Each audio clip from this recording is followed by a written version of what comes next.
right now, doing a little bit of a late night stream, at least late night if you are somewhere in the West Coast right now where I am at. Yeah, wherever you got in the world right now, we got some interesting topics to talk about. Obviously, the first topic we're going to talk about leading up to UFC 328. By the way, before there is UFC 328, I need you to keep in mind there is still the weekend of May 2nd, 2026. And what exactly is going to happen during May 2nd, 2026? Well, for one, we have the UFC Perth card going on.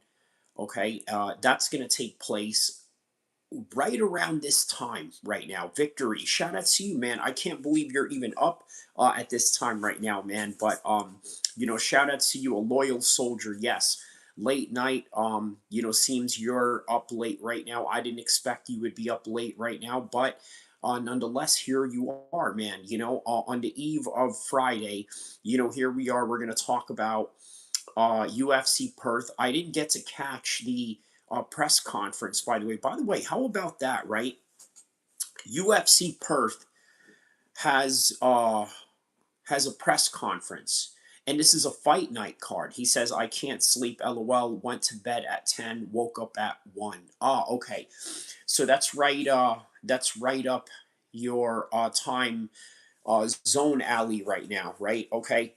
So obviously, when it was 10 o'clock, because when you're saying 10 o'clock, obviously we are living in two different time zones. 10 o'clock was 1 hour ago for me, right? This is like 11:21 at this current moment of time right now. He says, I didn't watch it either. Press conferences have sucked lately. Uh, would you expect this one to suck as well? I mean, who do you have on this one, right? You got Protes and Jack Della Maddalena. Now, okay, obviously Protes can probably give you some sound bites, but Jack Della Maddalena is not the guy to do that. You know what? Here's what UFC Perth is, right?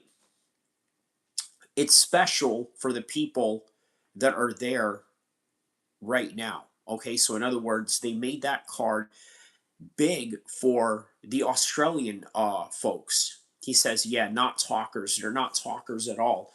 Protests, obviously, is a bit of a flamboyant personality, right?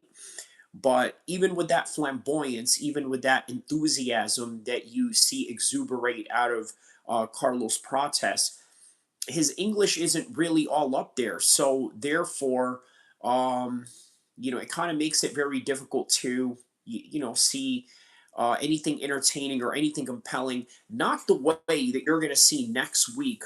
Okay, like this time next week with Sean Strickland and Khamzat.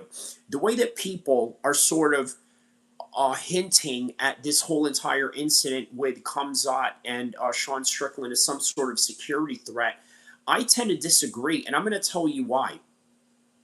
Sean Strickland is not what you think he is. Okay, now when Conor McGregor, and by the way, they're comparing this to Conor McGregor and Khabib.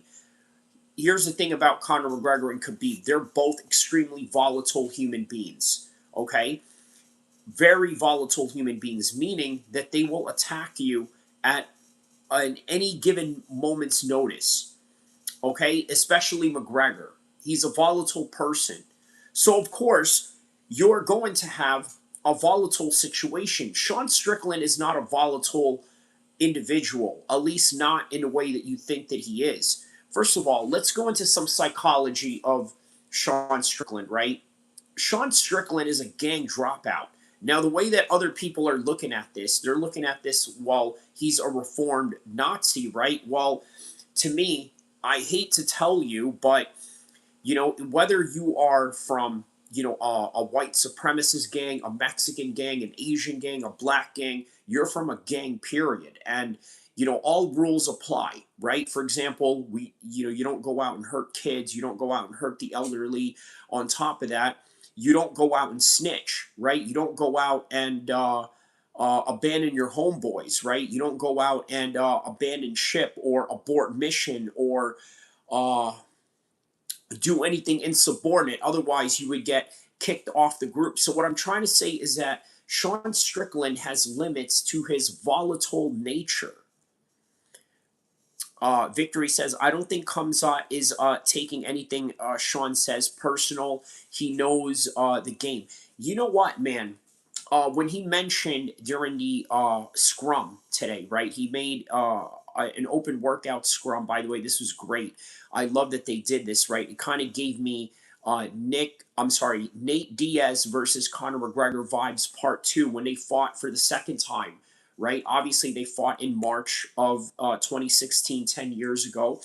And then a couple of months later, they fought on that August of 2016. So 1 week or a couple of weeks before that fight, they had a Conor McGregor media scrum in his gym in LA where he was training at to get ready for Nate Diaz. So it kind of gave me a little bit of those vibes. Hello, how are you? Let me know what part of the world you are from. You seem to be, a first time commentator here. Yeah, let me know what part of the world you're from. Victory says, every time I see him asked about Strickland comments, he seems super chill and unbothered. USA. Well, yes, obviously we all live in the USA. I live in Sacramento, California, and you live where exactly? Yes, he seems very chilled and unbothered by it, right? Because Khamzat Chimaev also does it as well. Let's not forget that, right? He absolutely does the same thing as well. Khamzat Chimaev is an extremely uh, well, flamboyant isn't the right word because then I'm sort of like, delving into the realm of Diddy there a little bit. Oklahoma. Okay, yeah, I knew what okay meant. Obviously, okay meant for Oklahoma, but you confirmed it right there to the next comment. Thank you for that. Welcome. Welcome to the chat. Don't forget to hit the like button and hit the subscribe button. A little intro what we do here. We do MMA, we do combat sports. We also do politics, right? Which sort of makes the channel unique in its own right. But we also do street content as well. So it's a pretty action-packed channel that we offer here. So hopefully you do stay and give recommendations to your friends while we're at it. Victory says, I'm sure you've seen the training footage of Khamzat just abusing Brendan Allen. Very impressive. I think he might just run through Strickland. I also saw Strickland. I think we were here reacting to it together. Obviously, Strickland had Johnny Eblen come in, right? Johnny Eblen was there. That's a pretty good sparring partner, honestly, to get ready for Khamzat. It is a very good sparring partner, right? But here's the thing, right? The way that I could sort of describe this, when Deontay Wilder fought Tyson Fury, there was nobody out there that could emulate what Tyson Fury does in the ring. And till this day, nobody could do that. Nobody could emulate what it is that Tyson Fury can do in that ring. The awkwardness, the elusiveness, and then on top of that, if he just, God forbid, decides to walk forward and walk you down as he's walking forward on you, right? So there's nobody that can emulate that. There's nobody that can emulate a 6'8" man who has enough weight and enough strength behind that weight to push you around, but also has the elusiveness to move around that ring. In other words, Johnny Eblen has a very similar style that comes up Chimaev, right? That wrestle box, kickbox, wrestle style. But at the same time, it's a little bit different when there's attributes involved. The type of strength level that Khamzat Chimaev has, right? The grip strength that he has in comparison to Johnny Eblen, and not to mention the level of competition that he's faced in the UFC in comparison to Johnny Eblen, who I dare say was probably a whole lot more protected than, let's say, the average fighter in the UFC, right? Right. Victory says right. I was just going to say that Khamzat is on a whole different level. Yes, There's only so much that Johnny Eblen can emulate, but yeah. Victory says, I think he's one of those complete fighters now that he has addressed the cardio. So here's the thing about the cardio, right? With Khamzat Chimaev. The cardio that you have with Khamzat Chimaev was predicated on him not being healthy, not being 100%, coming off of a COVID destruction to his body of some sort. Victory says, I think he's one of the most complete fighters now that he has addressed the cardio issue. Yes. And not only, look, you know what this fight reminds me of? I'm going to be honest with you guys. This fight reminds me of Conor McGregor and not Khabib, but before that, and not even in MMA, the boxing fight with Floyd Mayweather. Why do I say that? Because there's a portion of people around the world that believe Sean Strickland has a chance to win this. All right? The truth of the matter is he doesn't have the chance to win this, and let me explain why. How do you beat a guy that trains with Sam Kavia, the guy who was coined by George Bush Jr. himself during his presidency as the top mathematician of the United States, if not the world? Okay? He's got that guy on his side. The guy who trained TJ Dillashaw to fight at the highest level in terms of cardio. The guy who trained BJ Penn to, oh wait, no, I'm sorry. I think that was Maravich that he trained with, but very similar training styles, very similar to what I do in the circuits that I do, right? The type of fight circuits that I sort of emphasize, right?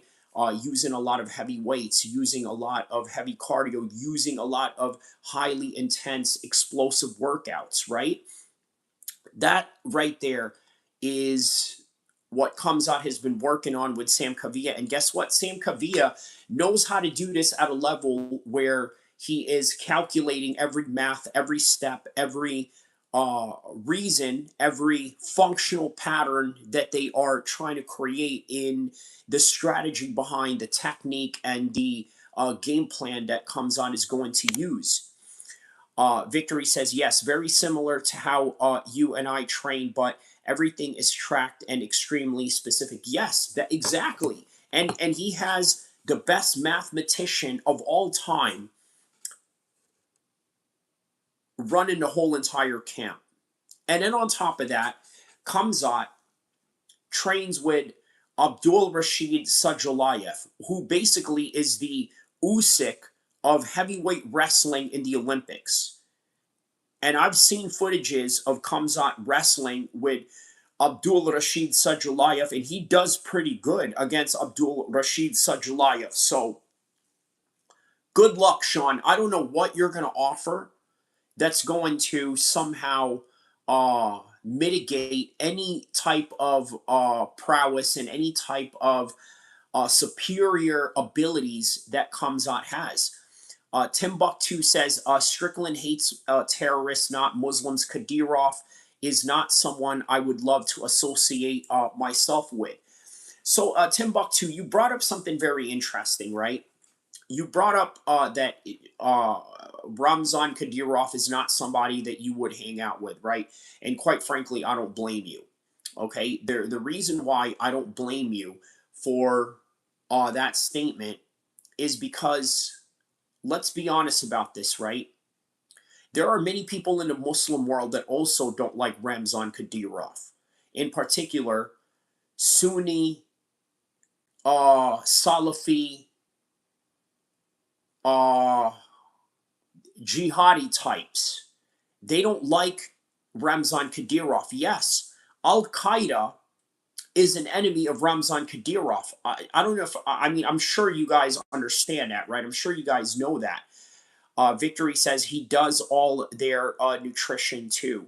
Kavia, are you talking about Kavia or are you talking about Ramzan Kadyrov? I don't see Ramzan Kadyrov doing anyone's nutrition. No offense, Ramzan, don't unalive me, okay?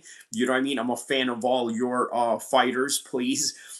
But yeah, you don't mean Ramzan Kadyrov, right? You mean Kavia, the the current coach right now, obviously. But yeah, he does nutrition great. That obviously that doesn't surprise me. He's a mathematician, for crying out loud, right? He's a mathematician who does high level performance, athletics, right? So yeah, yes, okay, you're talking about Kavia. Okay, good. Just a joke in there with Ramzan Kadyrov. Obviously, we know that we didn't mean Ramzan Kadyrov, right? Okay, so all right. So he's got all his ducks in a row. This is what I'm trying to say, right? He's got the smartest people behind him. He's got the best fighters in the world training with him, and Armin is included in that category. Brendan Allen is also included in that category, regardless of what type of caliber that you would put Brandon Allen at right now. Here's the thing, right? Sometimes your training partners matter in terms of the type of skills that they can provide for you, but at the same time, their status also doesn't matter. Like, for example, right? Uncle Ayev lost his last fight, right? He lost his last fight, right? Does Uncle Ayev, being the fact that he lost his last fight, does that make him less of a formidable training partner for me or for, let's say, you, Marty Miller, right? You're obviously a guy that's within that weight category, close to Uncle Ayev, and Uncle Ayev is a very big guy. You're a very big guy, right? He's coming off of a loss, right? But does that mean that him coming off of a loss mean that it's not going to be helpful to you if, let's say, he was to come and train with you or spar with you or this and that? He says Khalil Roundtree too, good stand-up rounds. So there you go, right? There's an obvious reason why Khalil Roundtree had decided to join this camp of Sean Strickland, right? I think Sean Strickland made fun of Khalil Roundtree, right? He sort of called him a baby of some sort or a weird black guy or something like that. But on any regard, yeah, I think I don't think that went too well with Khalil Roundtree. So here he is training with Khamzat. Here's the thing that's weird about Khalil Roundtree training with Khamzat, though, right? What I find weird about this is that Khamzat Chimaev is obviously a very devout Muslim. We know this, right? But we also know and understand that Khalil Roundtree is also a devil worshiper, right? I don't know if I'm breaking any grounds here with you guys, right? Khalil Roundtree is a devil worshiper. His dad used to manage the R&B group in the 90s, Boys to Men. Boys to Men, ABC, D, D, D, D, D, D. Boys to Men, back again. Having a little East Coast swing. Okay, he's like, I'm not a fan of Bear, but he has built, but what he has built for the fighters out there is awesome. Okay, yeah. Um, yeah, man. Yeah, you know what? I don't know, man. You obviously, I have just this. You know what? Like sometimes we can't really explain why we don't like people, right? Like I'm thinking about this. I'm like, if I was to meet Bear, right? Would I really, uh, would I really not get along with? I mean, it would depend on his mood. It would also depend on how he was treated that day, how his friends or family treated him that day, and how he's going to react to me as a result of that particular sequence of time and meeting that we would have. But I could actually picture and predict a situation where we would have a very cordial and very friendly conversation, and not only a friendly conversation, but probably at a capacity where we would probably build a good rapport with each other, right? So I don't know, man. Yeah, I don't know. Maybe I'm just sounding a little bit biased right now because he's helping facilitate Khamzat. You know what I mean? So that's something that we have to be very cognizant of, right? And listen, guys, this is why you guys listen to me in the first place, right? Because I give you guys my thoughts. I have biasness like everybody else, but I also recognize and I can also point that out. So, um, Victory says, I never liked Khalil. I didn't know.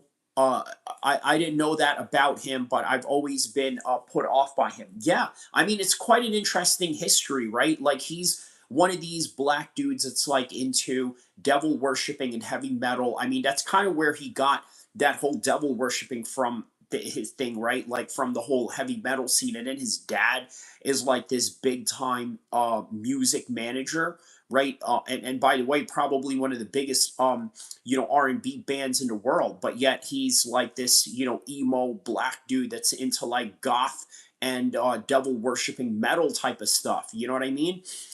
Um, Victory says, I wouldn't get along with him. He acts like a teenage girl, super obnoxious, spoiled rich kid. Is this in reference to Khalil or is this in reference to Bear? I would assume you're talking about Bear, right? And if that's the case, I didn't really know that much. So you see, we're kind of giving each other a little bit of some information here, right? I gave you an information on Khalil being the father of a music manager, one of the most famous R&B groups of the 90s, Boys to Men. You didn't know that about him. You didn't know that he was a devil worshiper, a black goth emo type of kid. You didn't know that about him. And I didn't know Bear came from a rich family. It kind of makes sense, right? You see a lot of these rich guys that have a lot of money and they hang out with fighters. And this is normal. This is something normal that I've seen over the years, right? Especially with the uh, well, upper echelon elite society of Sacramento. This is something that I sort of noticed, right? I sort of see the same guys that, let's say, own car dealerships or guys that own jewelry shops. They would hang out with like certain team alpha male fighters. They would sometimes even sponsor them on the low or sometimes boost them, right? Like you've heard of college boosters where you have like an alumni giving money to their college or giving money to a future player that they see as some sort of like potential of going somewhere, so they kind of put some sort of investment in it. One of those type of things. So yeah, man. Yeah, I that kind of puts two and two together. Moneyberg is another example of that. You look at Moneyberg. He's a rich guy who made his money in certain places, and then once he made that money in certain places, what did he do? He went and and started hanging out with fighters and using his money to influence these fighters or influence his stake in the game, right? Turkey Al Sheikh just does that on a bigger level. Ramzan Kadyrov just does that on a bigger level. Daniel Kinahan, who unfortunately has recently been arrested, he did that on that type of level as well.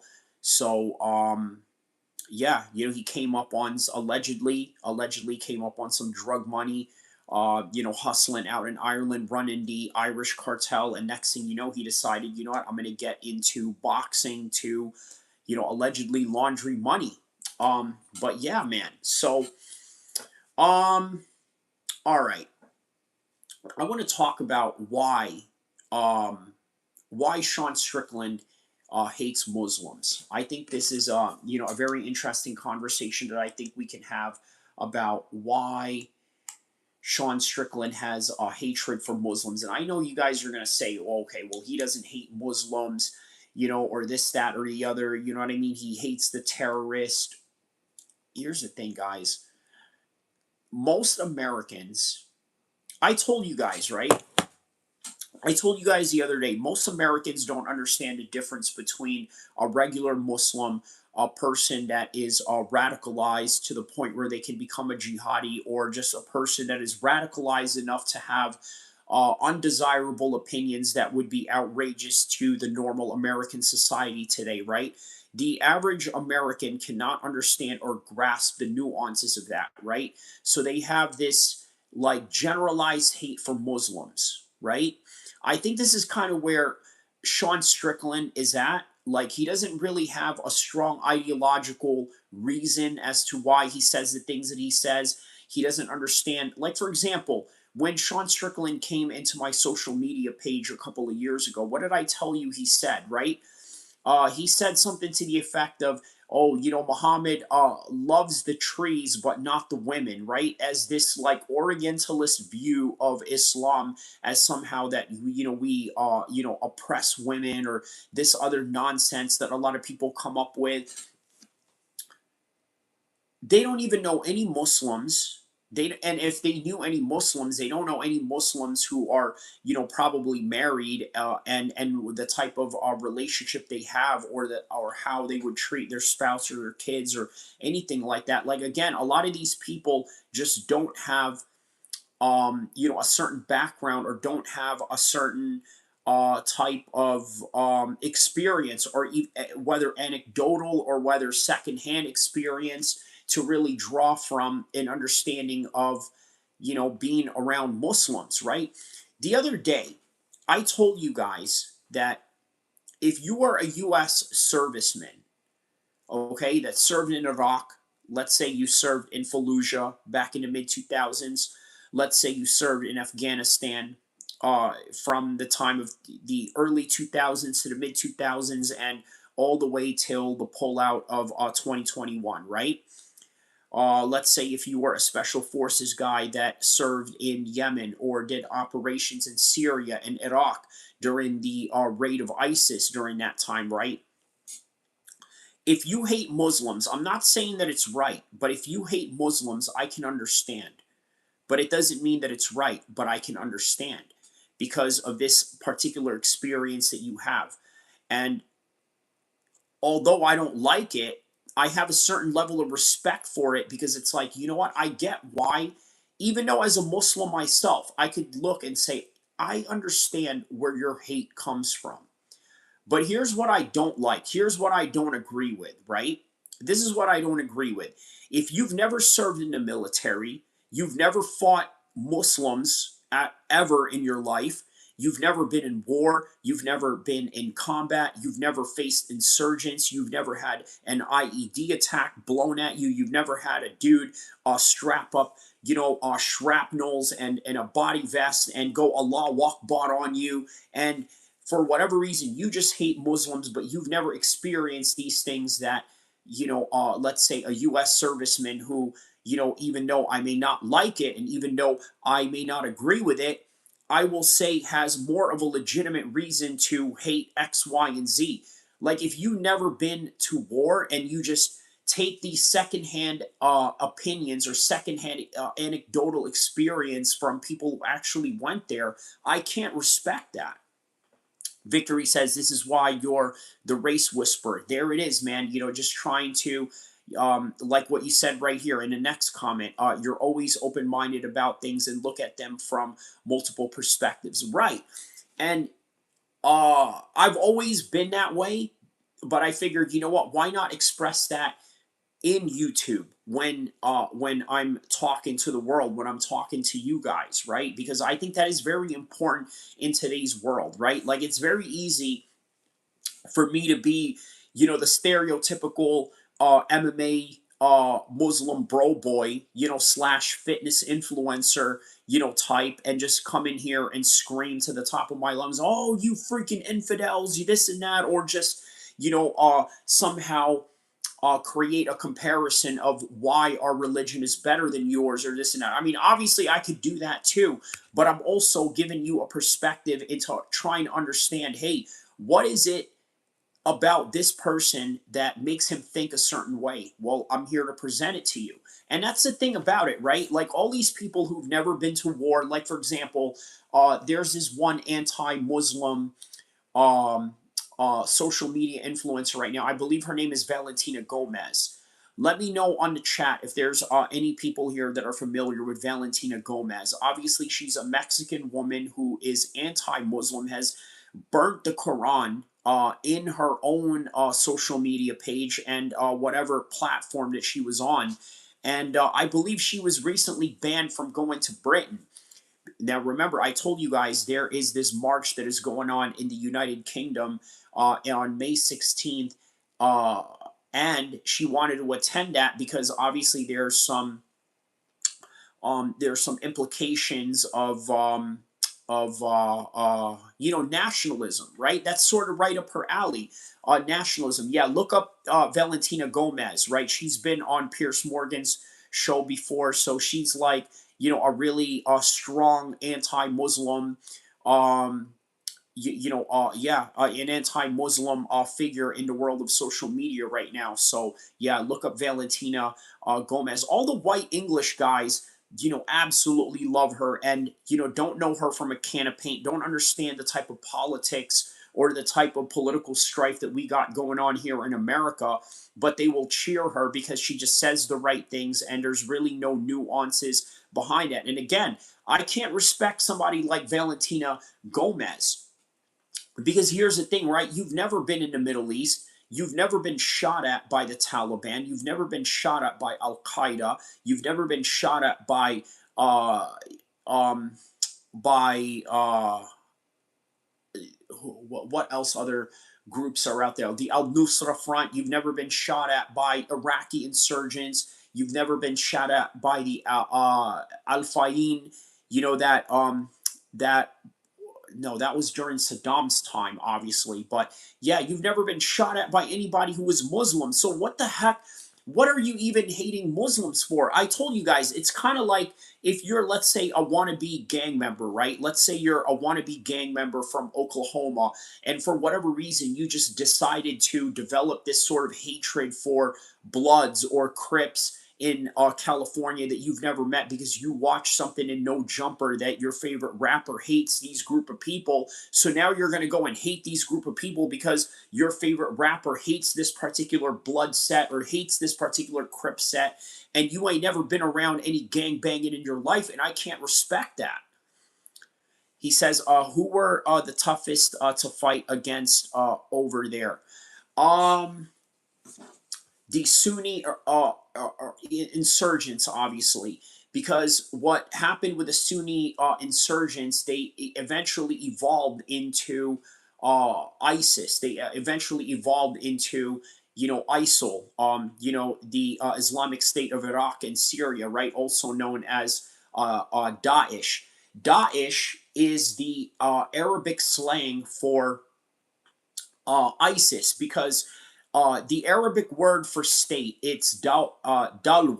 Dalwa is the Arabic meaning for state, right? So when you're saying the Islamic State, they're saying Daesh, right? It's sort of like saying, it's sort of like instead of saying spelling Central Intelligence Agency, you say CIA, right? So that's what Daesh basically is. It's a group of Arabic letters that describe ISIS. So if you ever see or hear any Arab guys or even any military guys, mention Daesh, that you better believe they're talking about the Islamic State. So Victory says, did you ever come across any Chechnyans over there? I heard rumors of them being over there and being very formidable. You know what? So that's a very good question, right? Because I think I've heard Rob O'Neill say this before, right? In some of the missions that he's been over there, he said that he's ran across some Chechnyans over there, and he said that he's always saved one bullet in case he was ever captured by insurgents with a Chechnyan force behind them, because he said that the Chechnyan would literally skin you alive. So by formidable, meaning that you don't want to get captured by them, right? It wasn't necessarily that they were.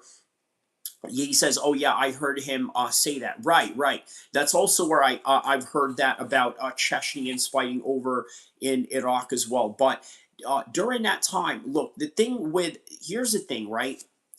I think when it comes to Sunnis and Shias, I think the Sunnis are a lot better at recruiting um, non-Arabs, non-native Middle Eastern counterparts, right? Obviously, the Chechnyans have always been a part of that, even though they come from a completely different set of language, sometimes even a completely set of culture, but their Sunni background and alliance already has them attached naturally to the jihadi networks of the Arab Gulf states, right? So it was just a natural type of network and and a group of circle of people that they've always been attached to anyway.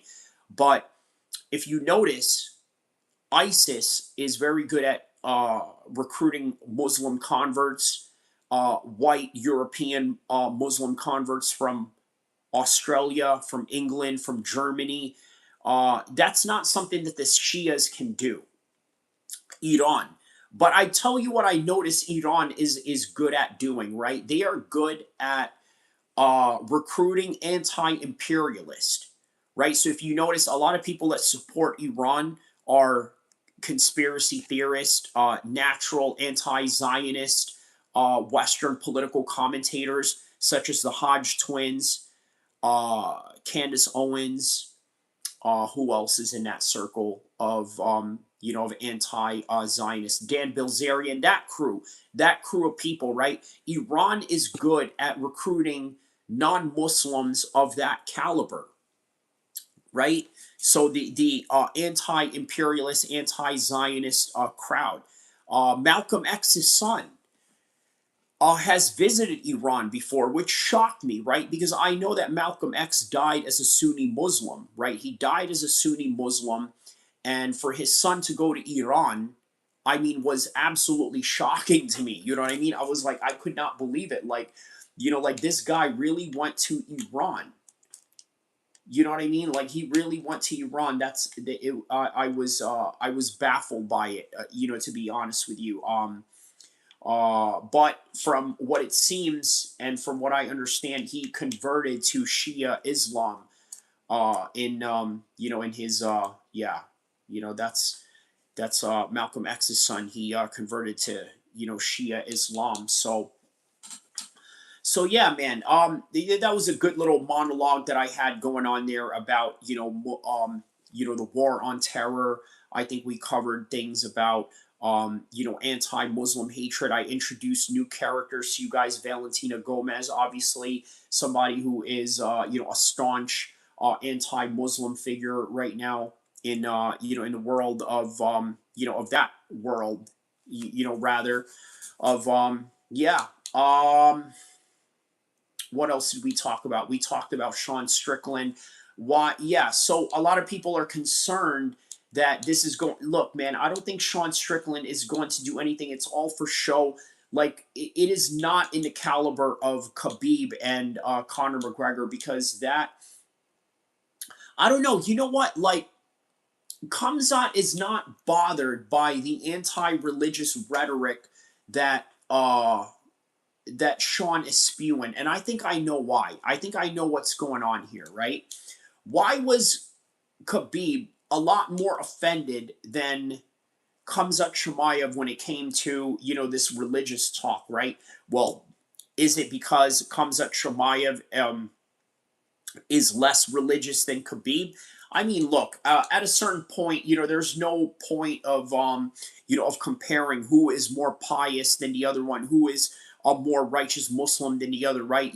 Both guys pray 5 times a day. Both guys fast for Ramadan. I mean, not both guys fight during Ramadan. Obviously, Khabib is not the type to literally go out of his way and fight during Ramadan, but Khamzat is, right? The difference is this. The difference of why one is more offended over the other is because Khamzat grew up in Sweden, all right? Meaning that he grew up around people that were naturally anti-Muslim. Whereas Khabib, he grew up in an echo chamber. He didn't grow up with non-Muslims in California, right? Even though he trains out here in California in San Jose, he didn't live out here. And when he comes and trains out here, he's surrounded in his own echo chamber. Like Khabib ain't out hanging out in the hood of San Jose, doing hood vlogs with Adam 22 at, some Mexican hood or some Crip hood or some, Blood hood or some Norteño hood or anything like that. He ain't doing, none of that. He's, at an Airbnb. He's at an Airbnb or some house that he rented or some house that he owns out here in California, trains, minds his business, and that's it. He doesn't interact with people here. So when Conor McGregor was coming out with all of this anti, Islamic rhetoric towards Khabib. Um, it was a shock towards Khabib because he never heard anybody, really disrespect his religion like that. Not even in Russia. Even though Russia is a predominantly Christian country, Vladimir Putin he has outlawed people who speak bad against Islam. He's made blasphemy laws that you're not allowed to do it. You understand? So you're not allowed to speak bad about Islam. Otherwise, you're breaking the blasphemy law of Russia, even though Russia is vehemently a Christian Orthodox country. I think the reason for that is because he wanted to build rapport with his Russian compatriots, right? I mean, obviously, you look at the war in Ukraine, guess who's fighting the majority of it, or guess who's kicking the most asses? It's, the Russian Muslims. Just like what they do in MMA is no different than what they do in the battlefield. Victory says you're right, and comes on realizes it's mostly just to sell the fight. He said he got into fighting because of Conor. He knows what's going on. Bingo! That's really what it is. Yes, that's really, really what it is. Yes, because remember, man, Khamzat grew up in that Western Europe hemisphere where Conor McGregor was the guy that was inspiring that whole region, not just Ireland. Obviously, Alexander Gustafsson came way before Conor McGregor. I would argue that obviously Khamzat's first inspiration, before Conor McGregor was obviously Alexander Gustafsson, right? That's the guy that he trains with. That's the guy that is the most famous guy before him that came out of his gym.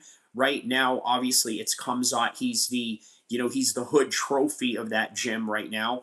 But yeah, man, he understands what's going on. It's growing up in Western Europe and Western society that makes him understand these things, right? So that's why for me, you're probably wondering, well, okay, how is it that I don't get offended by some of these anti-Islamic rhetoric that people say? Yet, even with all of these people saying all these anti-Islamic rhetoric, I'm still here, proud as a Muslim as much as I can be, and still giving you guys the facts and knowledge that I know of the religion.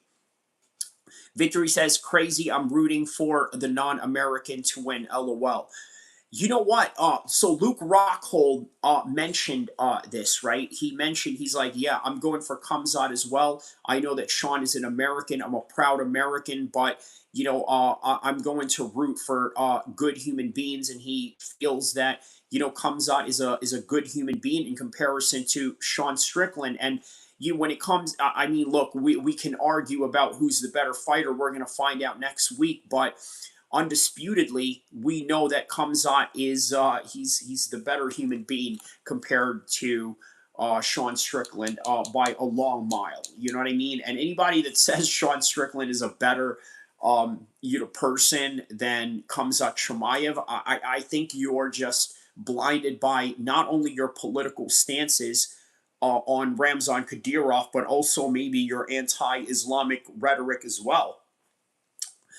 Victory says, I really like Khamzat. He's humble, and he's and that's one of my favorite qualities.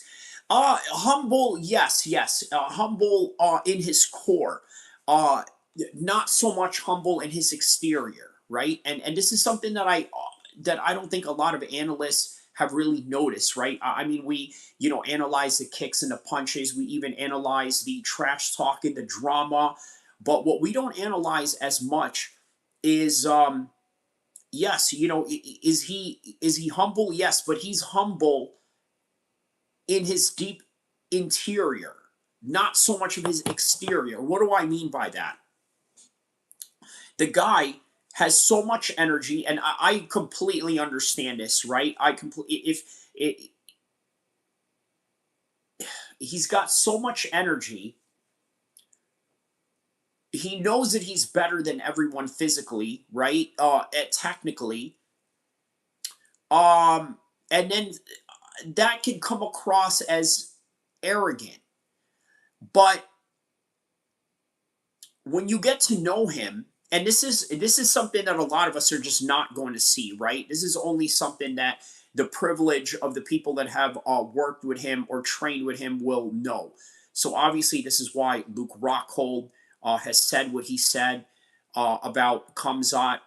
I mean, let's also try and understand. Luke Rockhold was at one point scheduled to fight Sean Strickland. That never came about, unfortunately. Um, and ever since then they've had ongoing beef as a result of that. So Luke Rockhold never forgot. So let's also remember there's a little bit of some biasness there, that we can kind of try and understand there, right? You know, yeah, yeah. So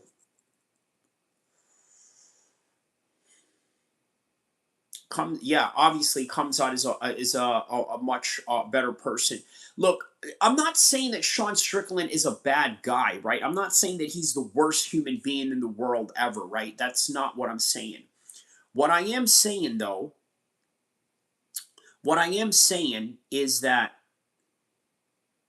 it's too late for Sean Strickland. That's basically what I'm trying to say here.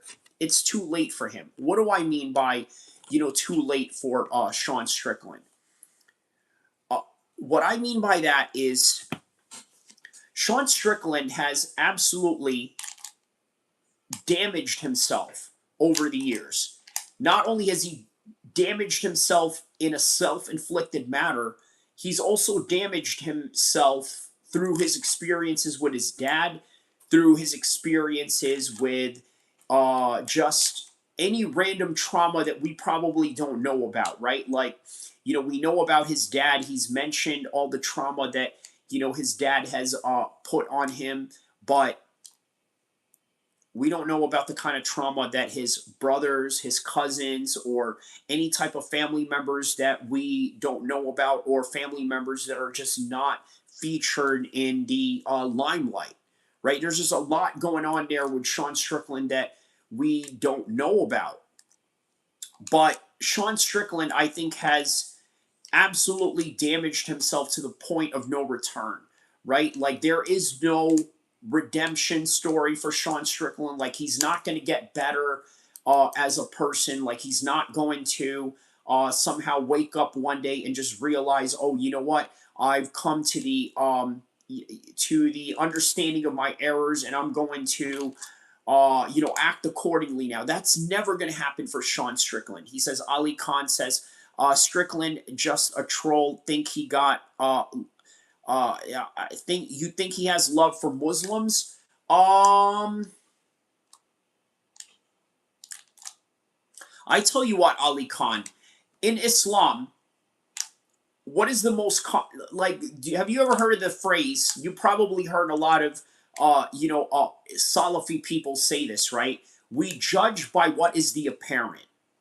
Okay, so if it is apparent that you're using all this language of, oh yeah, goat effers, you guys marry your cousins or this, that, or the other, and I mean, we're gonna judge by what is the apparent, and from the apparent of it is that you think that somehow Muslim women are oppressed. You think that like that we should bow down to Israel.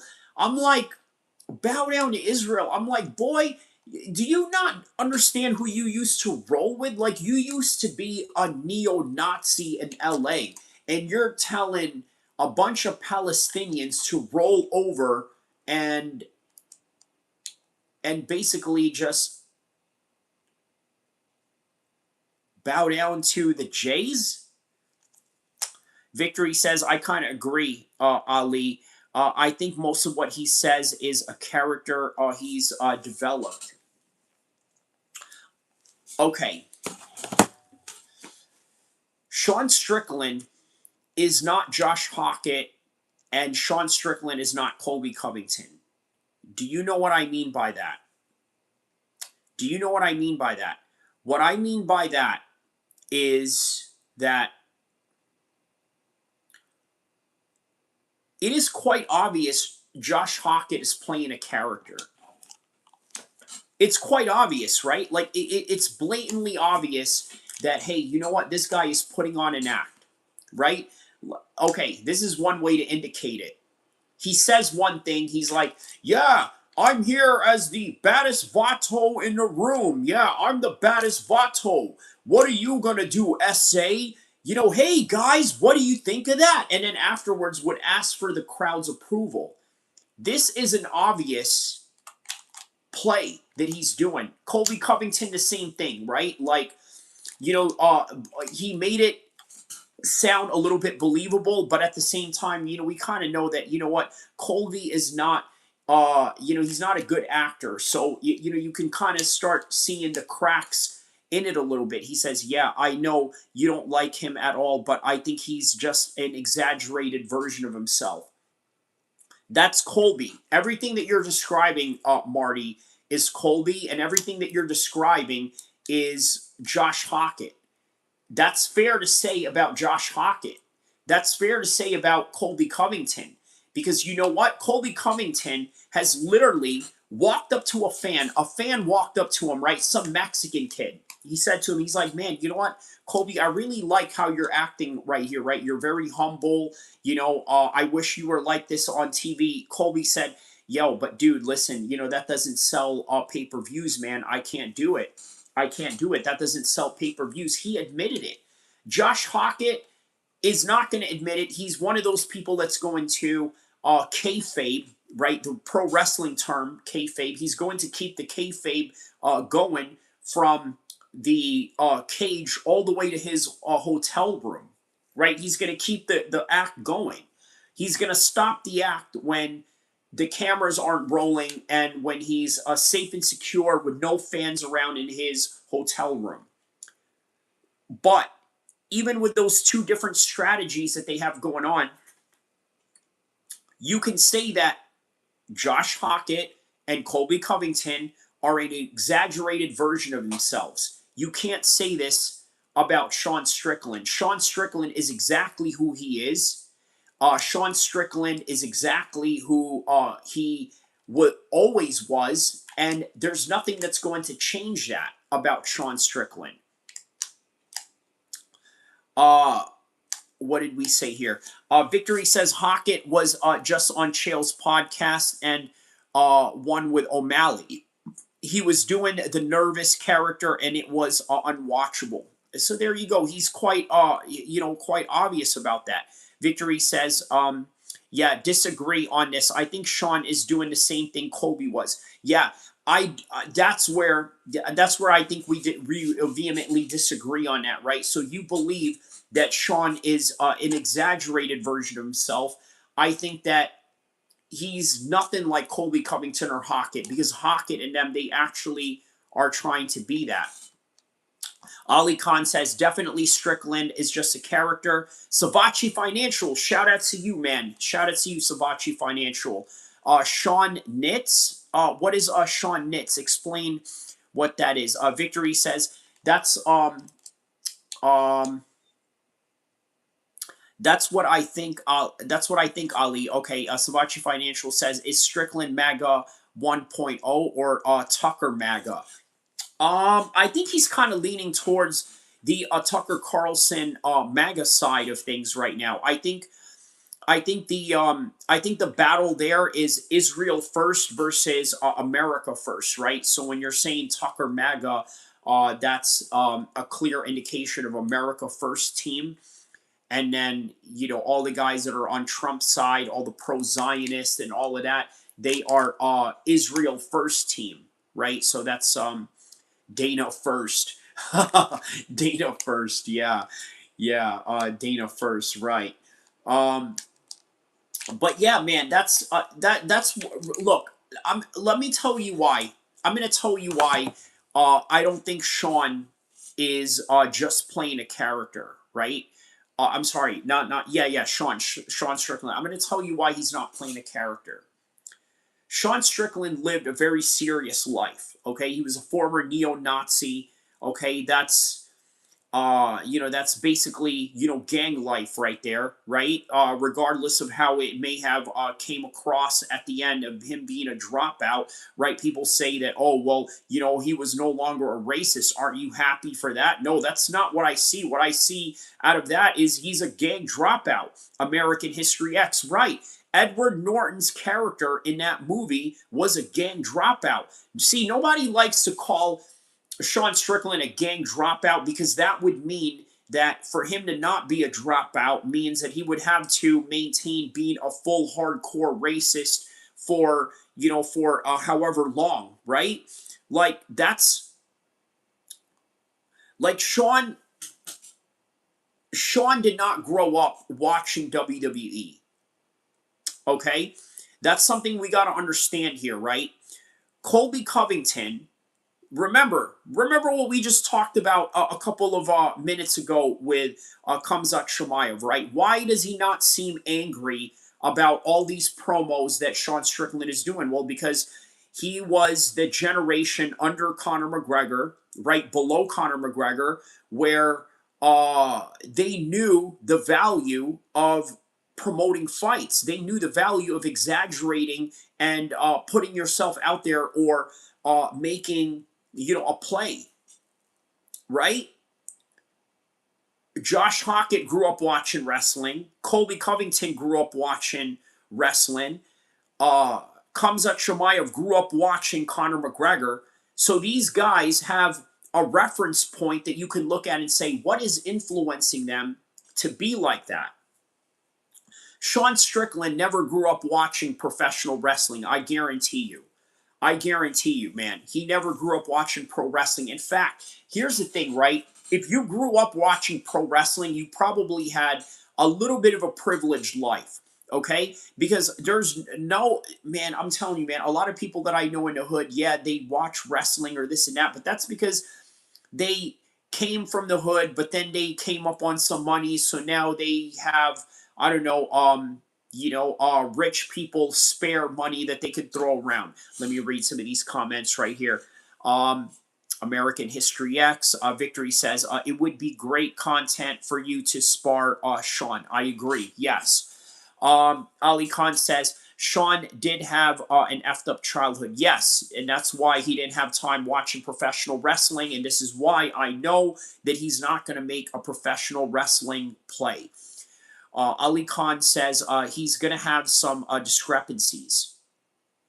Savachi says you had to have a pay-per-view or a black box. Yes, to watch that back in the days. Yes, they only had a few WWF that was on free TV. Correct. And then when they had free WWE programming, they would leave you at a cliffhanger for all purposes of trying to get you to watch the pay-per-views in the weekend. That's how it goes.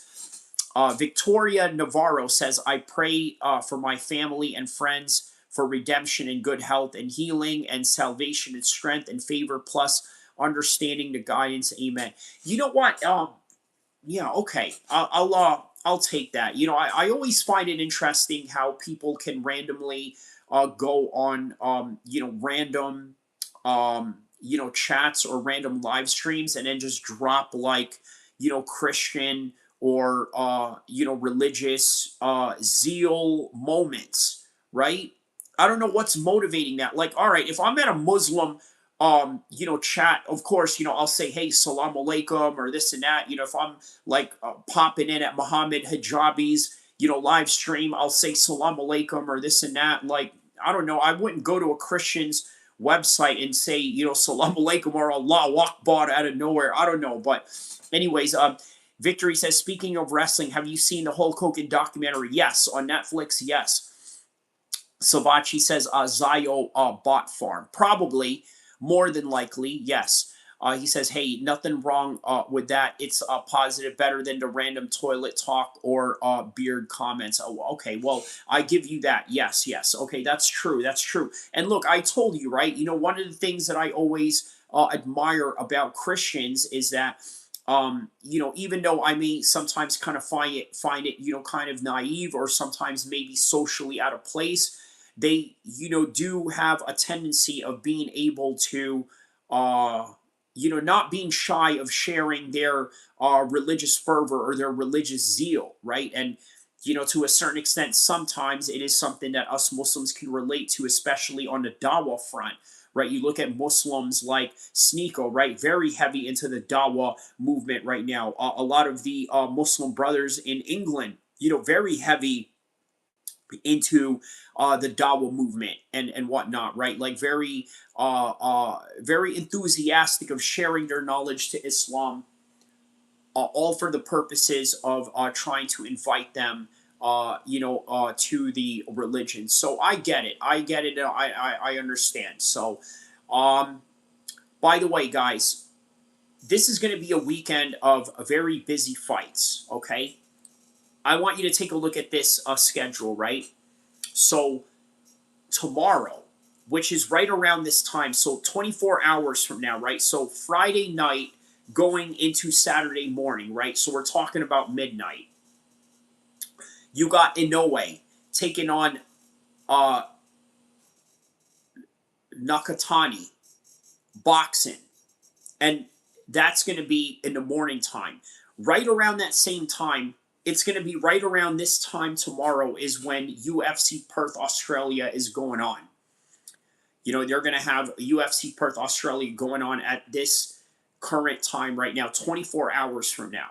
So that's why I kind of wanted to get this late live stream going right now. I kind of wanted to do a little bit of a practice run. Like, all right, if I was going to cover UFC tomorrow, 24 hours from now, he says, are you going to be live for the UFC fights? So here's the thing, right? I will be live. I will 100% be live for the Khamzat Chimaev fight, right? Every obligation and everything that I have going on, I have made it a direct mission that I'm going to be free for that moment of time when Khamzat Chimaev is going to fight Sean Strickland, and maybe even for the whole full entire card, right? I'm going to be covering that card. So that day is going to be mine. I have planned it and I have designated it as a day that I will absolutely cover that fight, okay? Tomorrow, I don't know, right? So tomorrow will be UFC right around this time. And then while the UFC is happening right around this time tomorrow at UFC Perth, while that's happening tomorrow, Nakatani and Inoue are also going to be boxing. That's going to be a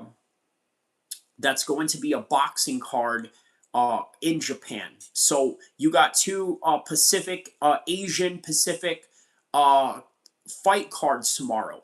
The Japanese boxing card and then the UFC Perth Australia card. Let me read some of your crazy comments right here. I always see crazy comments as I'm like going on a tangent or going on a bit of a monologue, right? I'm like, what is this guy saying right here, right? I see a few crazy comments here. So, Victory says, are you going to be okay? We read that. Yes, I will try to be live for the fights tomorrow. So, that's going to be fun. Obviously everybody in my house is probably going to be sleeping at that time, but so I got to keep my enthusiasm down if I hear, any crazy knockouts or anything like that, right? You know what I mean? It's not usual prime time, but yes. Prime Saturday night, though, boxing. I believe it's taking place in Las Vegas. I believe this is a Las Vegas fight. David Benavidez, one of my favorite Mexican boxers right now, right? David Benavidez taking on Zurdo Ramirez. So as you know, David Benavidez fought at 168.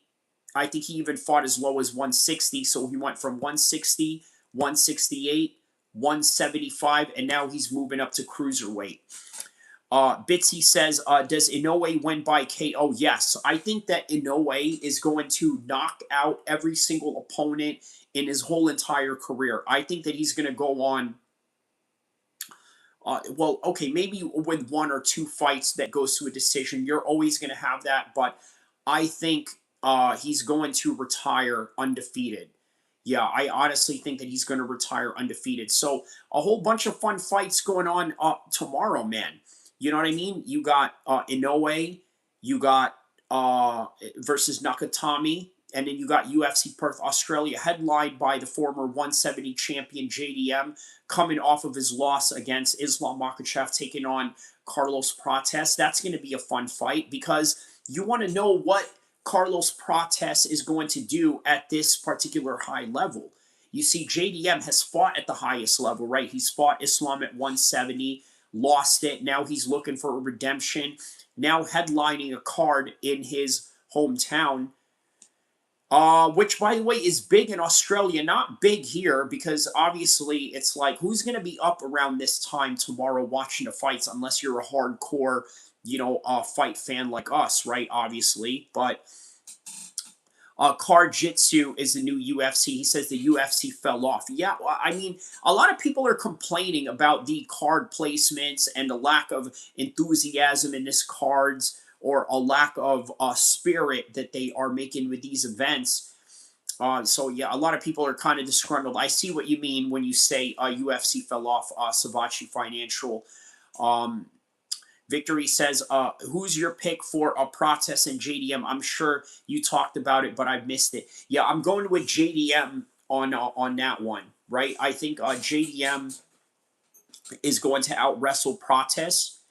I don't see how Prates is going to win this one. Look, here's another thing about Prates, right? I don't like the idea that he smokes cigarettes, right?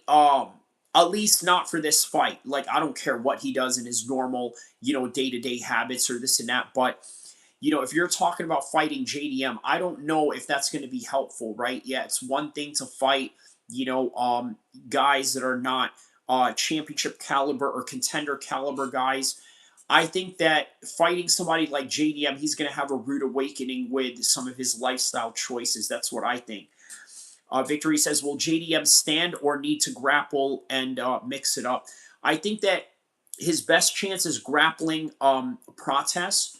I think that JDM, he's a pretty well-rounded fighter for the most part. I mean, you'd have to be well-rounded in order for you to be a champion, right?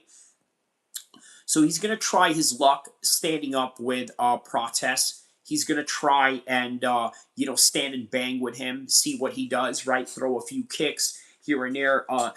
Try to outbox him. That's more than likely what he's going to do, right? This is a habit that a lot of guys that are really good boxers do against Muay Thai fighters. They just try and box them until they can't, right? When I mean that until they can't, meaning that is he going to try and, leg kick him, after Prates is getting his face jabbed off, right? Victory says, yeah, I think I'll go with JDM. I think he might use some Greg Jones and Islam grappling. There it is. There it is. Yes. And look, a lot of people forget how good of a grappler he is, right? I just think that we don't give him credit as a grappler only because of how Islam, absolutely dominated him. But hey, listen, Islam submitted Charles Oliveira, took him down, submitted him with an arm triangle. But he wasn't able to do that to JDM, right? Now, is that just, predicated on the fact that, the size of JDM made it more difficult for Islam to try and finish him off? Maybe. Or maybe JDM is actually a very good grappler. But we shall see. We shall see how, how this unfolds right here, man. But the David Benavidez and Zurdo fight, man, I really like that, man. I think that David Benavidez is the favorite to win. I really want to see him fight Canelo by the end of it. But you know what? I think there's a reason why David Benavidez is moving up to cruiserweight. A lot of guys are not willing to fight him, okay? A lot of guys are not willing to fight him. And I think that is his main motivation as to why he had decided to move up. Canelo didn't want to fight him. Canelo was ducking him. All the top 175 guys were ducking him. So, but yeah, the Inoue fight, that's going to be just an automatic knockout right there. I mean, Inoue is one of the best knockout artists pound for pound in boxing right now. So he's definitely going to easily get that. Yeah, he's going to easily get the win on that one. JDM, it's going to be an easy win for him as well. Zurdo Ramirez, that's also going to be an easy win for him. He says, I think he got some of the rub from fighting Islam. Yeah, and you know what? Here's the thing, right? By rub, I think what you mean is, okay, you know what? Greg Jones was watching that fight and he's like, all right, you know what? Yeah, you know, I don't like that you did this. I don't like that this happened in the fight. You know, this is what we're gonna do. We're gonna do something different.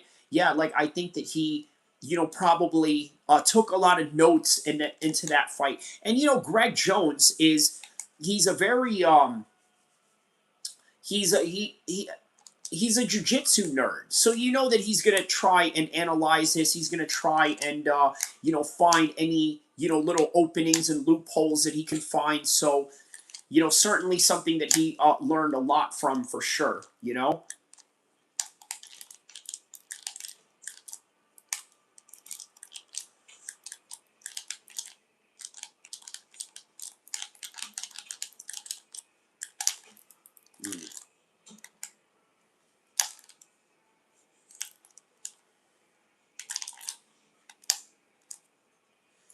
Um, he says, "Sorry, I got a new phone and I'm not used to the keyboard yet. It's smaller." Okay. Victory says, I recently watched a lot of Benavidez's fights. I'm a big fan. I really like his style. Bitsy says, Benavidez by decision. Yes, Bitsy. I'll go with that. I think that's a decision. That's usually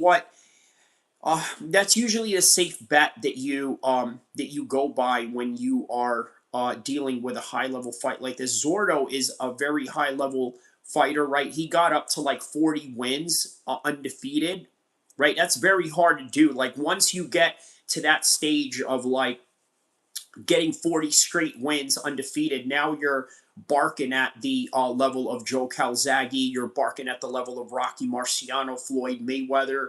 You're barking at the level of Terrence Crawford at this point, right? Like I believe Terrence is close to like 40 fights undefeated or something like that. So yeah. Rajdeep says, are you from Dagestan? No, I am not. But understand that the no mustache beard is not necessarily something that was originated in Dagestan, but rather a practice that most Sunni Muslim men, you know, practice around the world. So, but I am half Arabic and half Pacific Islander. So, you know, hopefully that kind of gives you a bit of a perspective of, you know, what I am exactly, if that helps, you know, to any capacity. But but all right, man. Yeah, man. So you know, really exciting times ahead of you know, of the fights that we got going on, man. Man, May 2nd is going to be fun, man. But even more fun on May 9th. The only thing that's overlapping any major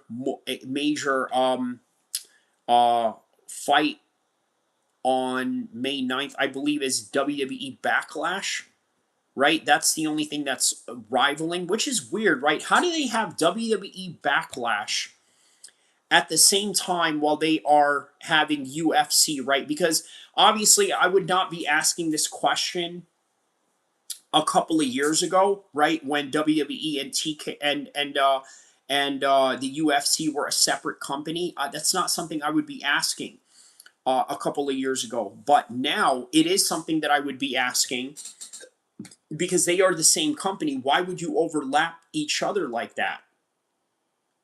I think the reason why they would overlap each other like that is because they know that wrestling and MMA, they know that they have two different fans. I think that's why. Rajdeep says, what do you think about Nishat Div? He's a future UFC champ, right? Let's see who that is. I don't know who that is. Let me see who you're talking about.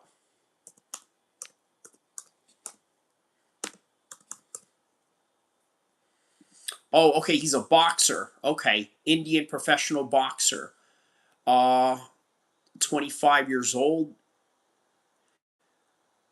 6'1". What weight class does this guy fight? Middleweight. You know what, man? You know what? I would love to see this guy fight Khamzat Shiraz.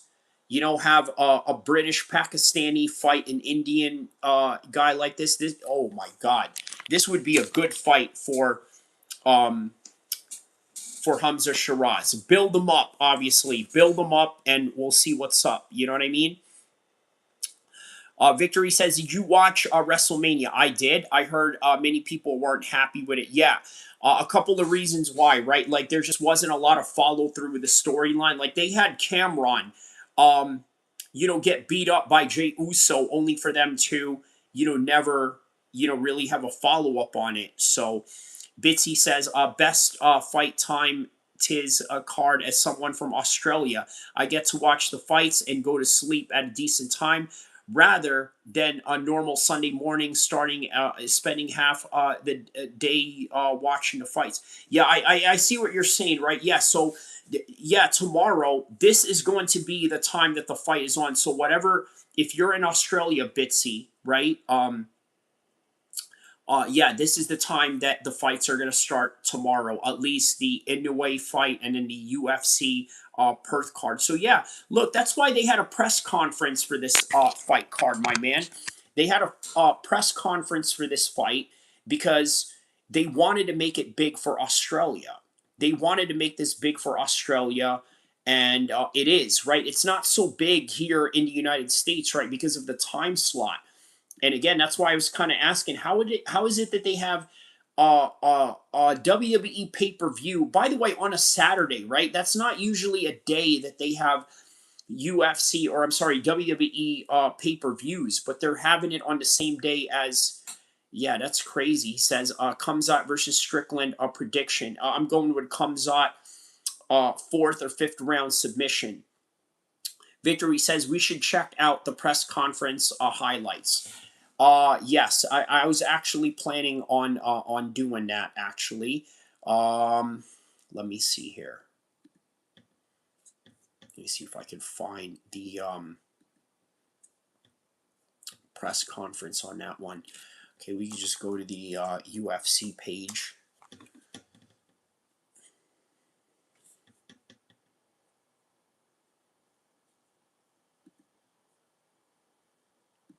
But yeah, thank you for introducing that guy to me, Rajdeep, right? But again, I'd love to see him fight Khamzat Shiraz. Yeah, that would be a great, India versus, Pakistan type of rivalry going on right there. That's always good right there. So let's see here. Okay. Yeah. Yeah, first time I've seen you here, Rajdeep. Let me know what part of the world you're from. Probably India. So, all right, here we go. Let's go with the UFC Perth, Australia. My Bet365 sign-up bonus. Parlay. But I slay that octopus big time. An octopus killed my cousin. So we both know the struggle. Bet $10, get $200 in bonus bets. I'm John Morgan of Morgan & Morgan. If you want a fighter, you can count on us. For over 30 years. All right, here we go. Press conference. Press conference time. All right, so they got UFC BJJ.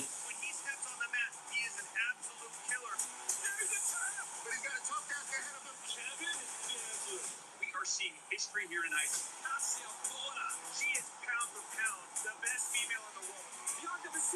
She's an impressive woman. 2 championships on the line. Here we go. The lightweight champ, Robert Trujillo, has been slapping guys to... All right, here we go. Press conference time. Somebody find a lightweight who can hang with this man. Slap championships. Okay, there's the Khamzat cold opening that they got going on here. All right, let's get to the press conference. Come on, guys. It's always nice to have an undefeated champion like Khamzat, 15-0. Whoa, whoa, whoa, whoa, whoa, whoa, whoa, whoa, whoa, whoa, whoa, whoa, whoa. See, now they're making it like, see, it's like It's like not an Apex card. It's like a big fight card going on in that part of the world right now. You know, and they're like, yeah, they're making it big. He says, yeah, I don't understand how Slap is still around. It's horrible. Because, bro, listen, you have to understand something, right? There's a S load of useless entertainment out there for people. You know what I mean? An S load of useless entertainment, right? That this is one of them. This is, you know, useless entertainment 101. You know what I mean? Is really the best way to put it. Yeah, it's waste entertainment. People, that's what people like, man. I mean, you can't fault people for liking what they like. To the stage first, a former title challenger who has faced off with some of the division's all-time greats. Now he's on a mission to get back to another title shot, starting with a win in front of his hometown. Ladies and gentlemen, please put your hands together for Perth's own Steve Astro Boy Urzag. All right, so that makes sense. Steve Astro Boy Urzag is in this fight card. An all-action fighter who few can keep pace with. He made his UFC debut in 2012 and is still one of the top flyweights in the sport. Please welcome. Oh, okay, Tim Elliott. All right, not a bad card. He says, oh, and Yoel fights tomorrow. Hector pulled out, though, bare knuckle MMA. Okay, so that is for the game brand bare knuckle, is what you're saying, right? So who's Yoel's who is Yoel's replacement opponent? Let me know if you have Yoel's replacement opponent on the bottom. Now he looks to propel himself into the rankings with the biggest win of his career. Fighting for the first time in the UFC in front of his home crowd, here is Quillen. Man, yeah, they really made this a big card down there. I guess because, you know, JDM has, you know, some sort of traction. And then on top of that, Carlos Prates has traction. And then you bring him down to Australia. It's, you know, a perfect recipe. And then on top of that, obviously, this is sponsored by the government of Western Australia. Their whole entire purpose is to build tourism for Perth, Australia, right? The thing with Perth, Australia, it's on the western part of their continent, right? Not a very prominent part, not a very populated part as well, right? So it is something that they are sort of working hard to build, you know, a certain type of tourism you know, apparatus behind. So standing across the octagon, a battle-tested veteran who is no stranger to taking on up-and-coming contenders. He has faced and beaten some of the biggest names in lightweight history and still has gas in the tank. Please welcome Beneil Dariush. okay, so yes, I can't think of his name, Nicholson or something. Let me look. Okay, and this is in heavyweight, right? Is this a heavyweight fight? Alex Nicholson must have been a huge check. Who wants to fight UL on 10 days' notice? Well, a lot of guys, right? You'd be surprised, right? But guys that feel they have, you know, the right type of matchup to, you know, neutralize them. But yeah, we'll have to look more into this Alex Nicholson guy. Repping Brazil and the Fighting Nerds, here is Carlos the Nightmare Prates. Okay, so Carlos Prates is oh wow, Alex Nicholson's big boy, 6'4", 230.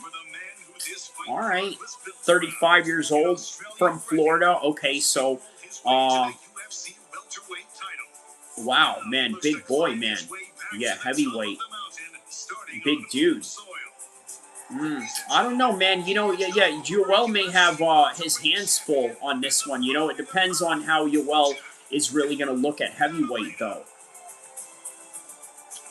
All right, here's Jack Della Maddalena right now. Wow. Okay, so it's Fitzgerald that's hosting the press conference.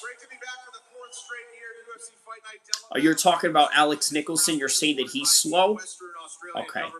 Through tourism, Western Australia, obviously a lot of local talent, not just from Australia, but in Perth, and we are thrilled to be back for a fourth straight year, and in Saturday night, prime time for you fans. You don't have to wake up early on Sunday morning. Yep, they got it prime time on their side. With that, let's get to some questions. Who's got the first question? Thank you, Brendan, and welcome back, mate. It's good to see you again. Jack, a question for you. Hometown fight week. How's that been for you with the fans and the build-up of performing in front of your hometown? Yeah, it's been incredible to be able to do the whole camp at home, sleep in my own bed, and then come Saturday night, put on a good show for the hometown. I can't wait. Has there been...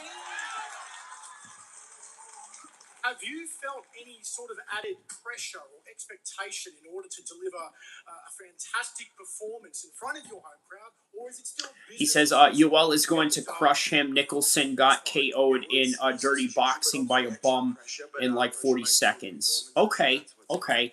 Or Yoel got old overnight and Nicholson may surprise us. Either way, that's going to be fun. I can't wait. I will check that out. And it's a Friday too, so... Ooh, okay, man. So we got a good weekend of fights, man. A good whole 2-week stretch of fights, right? Obviously, game bred MMA. There's probably only one fight I'm curious to see, and that's Yoel, right? And then UFC Perth, which is what we're covering right now. Boxing, right around the same time. Japanese boxing. Inoue versus Nakatani. Yeah, mispronounced his name there. Nakatani. And then Benavidez versus Zurdo. So yeah, man, we got some fun fights. It's not personal, just business. And I feel so like Carlos Prata says I don't it's think not too much personal, about it's the just crowd, business. things like that, and all the people asking me that during the week, because when on the end, when the octagon doors close, it's just gonna be me and Jack, you know. You just spoke about your family being here and your daughter being Australian. How important has it been to have an extended crew and family here with you for this camp? It's always good, you know, always good to be close of my family. I grew up without my father, so for me, it's always important spend the time with my daughter, especially with my family, my mom. This time, a lot of friends come with me, my training partners. So it's really important for me. But bring it to the fight, I don't think too much about that. Like I said, inside the cage, it's just me and Jack, you know, like the motivation is always really high, no matter what, no matter who is close or who is watching. This fight has the potential to be a fight of the year contender. So to both of you, to Jack and to Carlos, what do you need to do in order to get the win? And potentially, what do you need to do in order to stop your opponent from getting the win? Jack, if we could start with you. Yeah, I'm just going to be extremely focused and come in there, be smart and push a high pace and go for it. Carlos? The same, you know, focus all the time. He's a dangerous guy with good hands, so I need to keep my focus all the time for 25 minutes, you know, like he focus on me, oh, sorry, I didn't fight. see that. He said, Game Bred MMA is free on YouTube too. You see Anthony Smith on last card. Oh, he looked great. Yeah, he did. Yes, he got that rear naked choke. I saw that. And do my best, get the win, and get my title shot. Steve, it's been nearly 2 years since this home crowd has seen you perform. What changes, and I don't want to say fixes, but alterations to your game have you made in that period of time? I don't understand. Can you ask again? Sorry, guys. Yeah, I mean, I've just been working on my whole game. Like, there's obviously places I've slipped up and think like adjustments I've needed to make. Bring the booze on Saturday. I love it. He said, bring the booze on Saturday. I love it. Quillen, possibly the best dressed man in all of Perth. Obviously, you're going up against a mainstay of the division in Benil. What do you need to be worried about and focused on for Saturday night? Yeah, this is so cool for me.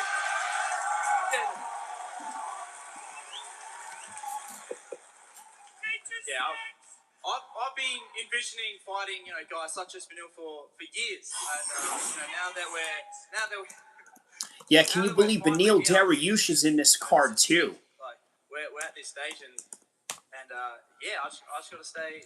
I'll tell you what's crazy about this, right? I almost forgot that Beneil Dariush is in this card, right? I would have thought that he would more than likely be at a New Jersey card with Khamzat and Strickland, and he would be on an Australia card a week prior, right? But nonetheless, yeah, that's good to see that he's on this card and he's taking on Killen Scarlett in this one. Stay vigilant and not do anything stupid, and yeah, we walk away with the job done.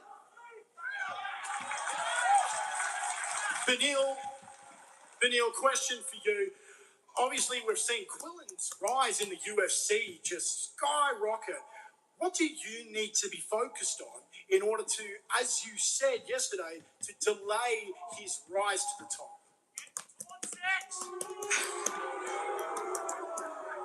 Yeah, I mean, the way you win a fight is you hit the guy more than he hits you, so I plan on hitting him more. I'm not really sure what else to tell you. Jack, over here. The last fight obviously can be a very difficult thing. It's not fantastic to lose a fight.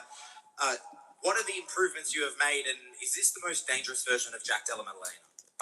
Yeah, I believe so. I believe I'm getting better every day. So yeah, I believe I'm going to come in best version of myself. Last fight obviously wasn't the perfect fight, but that's the way it goes. But yeah, definitely the best version of myself right now. You get the hometown reaction. You are the hometown leading man. It's been a while since you last fought in Perth. How is this week compared to the last time you fought in Perth? Yeah, it's much the same. It feels good to fight in a card at home.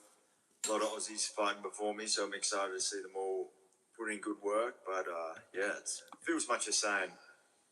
At the media day yesterday, you said you are expecting a 25-minute war. Carlos had a different answer. Carlos thinks he's going to stop you. What is your reaction to that?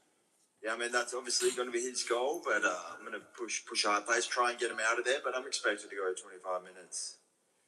Carlos, what is it about this fight that makes you think that you can finish Jack? Can you ask again, please? Why do you think you're going to knock out Jack Della Maddalena?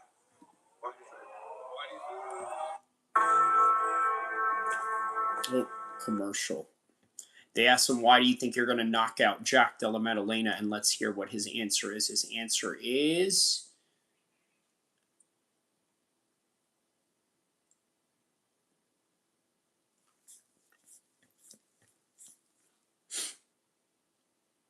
There's more commercials.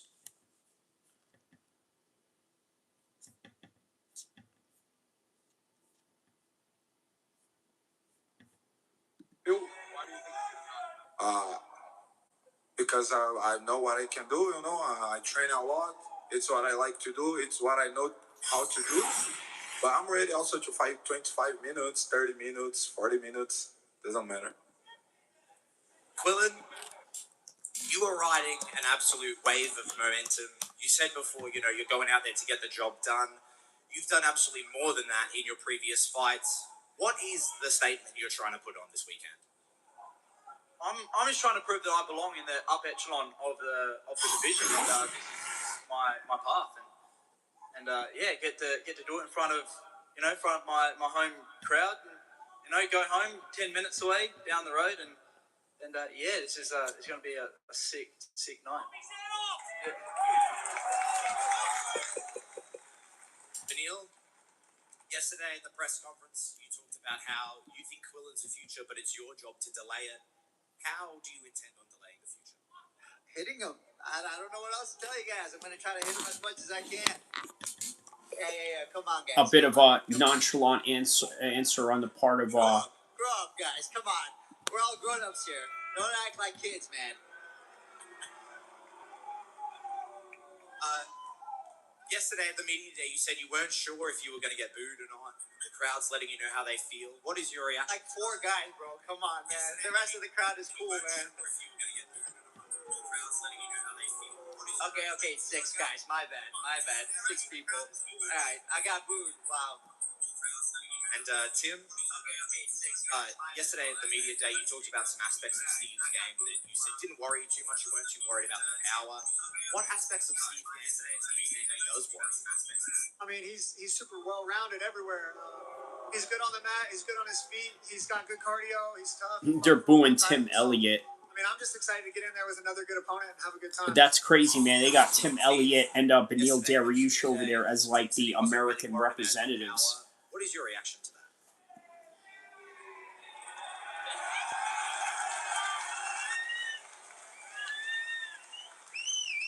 Well, I'm definitely going to have a little bit of extra power now with all the crowd behind me, so that's for sure. But I wouldn't say I'm a big power puncher. Like, I know I've got some knockouts, but I'm more of a technician. So I'm going to look to find his chin. I'm going to look to mix it up. And Yeah, I'm not gonna lie. This press conference is quite vanilla, but you know what? Kudos to UFC for trying to make it big because it's in a major city. It's a major city UFC event, just not a major pay-per-view event. But they did try to make it big for the Australia crowd. Obviously, there's a human interest proximity for them, featuring a lot of the Aussie fighters in there. So, but yeah. if I knock him out, I knock him out. But it'll come if it comes. And over the years in Australia, we've had some different versions of fighters. There was Footy Volk and Bold Volk, and there was kind of like Steve Carell, Steve Erceg. We've now got Beard Steve Erceg. What is this version of Steve Erceg? They got Beard Steve Erceg now? Okay. It's almost a man, Steve Erceg. I'm trying to grow the mo, but when I get that, I'll be full man Steve Erceg engaged. Thank you very much, boys. Question for Jack. Just to confirm, so it's a huge weekend for MMA in Perth. You've got Australia's best MMA promotion, Eternal MMA, Eternal 105 tomorrow night. So is your plan after the ceremonial weigh-ins tomorrow is to head to the Perth HPC to support your teammate in Lawrence Whitesmith? Yeah, for sure. It's a really good local card. Eternal MMA. Excited to watch Lawrence get some good work in, and yeah, go straight from ceremonial to the show, watch some fights, refuel, and yeah, get some energy as well. It's good. Okay, so Jack Della Maddalena has one of his homeboys that's fighting at a local regional event there. So I guess what he's going to do is, get his rehydration on and then go to the fights and support his boys. So and then show out Saturday night. How'd you guys get out of work? Some guy said he'd do it for a case of Bud Light. Wait, what guy?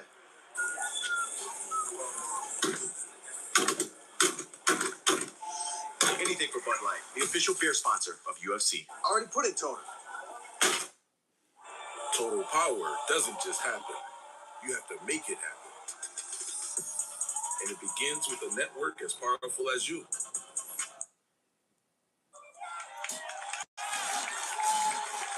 You're making history. This will be the first UFC Perth card in prime time. You get to headline that. You're a former Eternal champ, and you're headlining the card with 2 other former Eternal champions from Perth. What does that mean to you? Yeah, it means a lot. It just shows the level Eternal has, but yeah, I think prime time is perfect for the fighters, the crowd, the whole lot. So excited for a prime time event.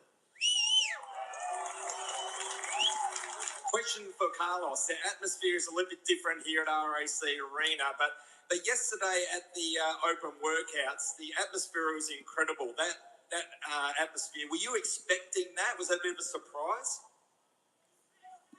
Corinthians. Corinthians is the biggest soccer team in the world, bro. So I knew already the guys would come. And I love football. It's my favorite. Soccer is my favorite sport. So I was really happy at the time they come and they. yeah, man, and shout out to the World Cup going on this year. You know what, man? What if Donald Trump is making all of these players go through a really reprehensible time in order for them to just get thrown out of their game, and then here comes the U.S. I don't know, with home field advantage. I don't know. You know what I mean? Like, it kind of seems pointed in that direction. But if you ask a lot of the soccer people, they're not very happy with the lack of certainty that they're going to have when entering the United States. They was there supporting me. It was really nice. A question for Benil. We had a chat yesterday. I think you've got a bit of an indication what might happen at RAC. He says, what if the White House card is just a stage for a massive false flag? You know what, man? Listen, we mentioned before the correspondent White House shooting, right? We mentioned that there is a potential of anything going wrong, right? And a terrorist attack going wrong at the UFC White House card. The Iran war exacerbated it. We're like, okay, now for sure they're gonna, have something going on. And then even way before the White House card even happened, the correspondence dinner happened last night, and then shots rang out. I mean, listen, I tell you what, man, I'm here for it all. That's all I gotta say, right? I'm here to cover it all, like Dana White watching like a kid in a candy store during that situation. So yeah, it lines up. Victory says it lines up. Yep. Yeah, that would be nuts for sure. For sure, that would be nuts. And dude, that could ruin the UFC. Like, do you imagine that stigma that would go behind the UFC, right? It's kind of like what was the airlines that they used to hijack during 9/11? I believe it was American Airlines. Yeah, American Airlines. I'm mistaking United Airlines for American Airlines sometimes. That obviously both with the name of United States and America, but America Airlines is America Airlines, and United Airlines is its own airlines. And I believe that it was American Airlines that was hijacked, right? So there was a lot of stigma during the 9/11 era towards American airline planes. So just imagine if something happened during a UFC White House. It would ruin the UFC to the casual audience, because think about it, right? Why is Dana White agreeing to this? Well, because he knows that it is good coverage for the UFC. It is good exposure, especially now that they have this TV deal with Larry Ellison, who is the owner of Paramount, also the owner of TikTok. And they know that they can create all types of media conglomerates to try and put this together. He says, Donald versus Murdoch. Oh, man, Murdoch. That's a little inside joke me and Savachi have going on over there. Murdoch, man. You can't believe you brought that guy up, man. The arena on fight night, but do you believe this is the biggest fight on a rise? But yeah, it would create a lot of stigma for the UFC if they were to get attacked during the White House card, right? And the way that they got attacked like that at the correspondence dinner, let me just say, this was a teacher that did this, right? Imagine if there were professionals that wanted to, man, it would not look good, man. He says, we in the Murdoch era. Daniel Barry says, hello, everyone. Happy Friday. Happy Friday to you, Daniel Barris. First time I seen you here in the chat. Let me know what part of the world you are from, my man. Star in El-Kheer's career. Do you believe it's a bit early for him to be fighting someone like you?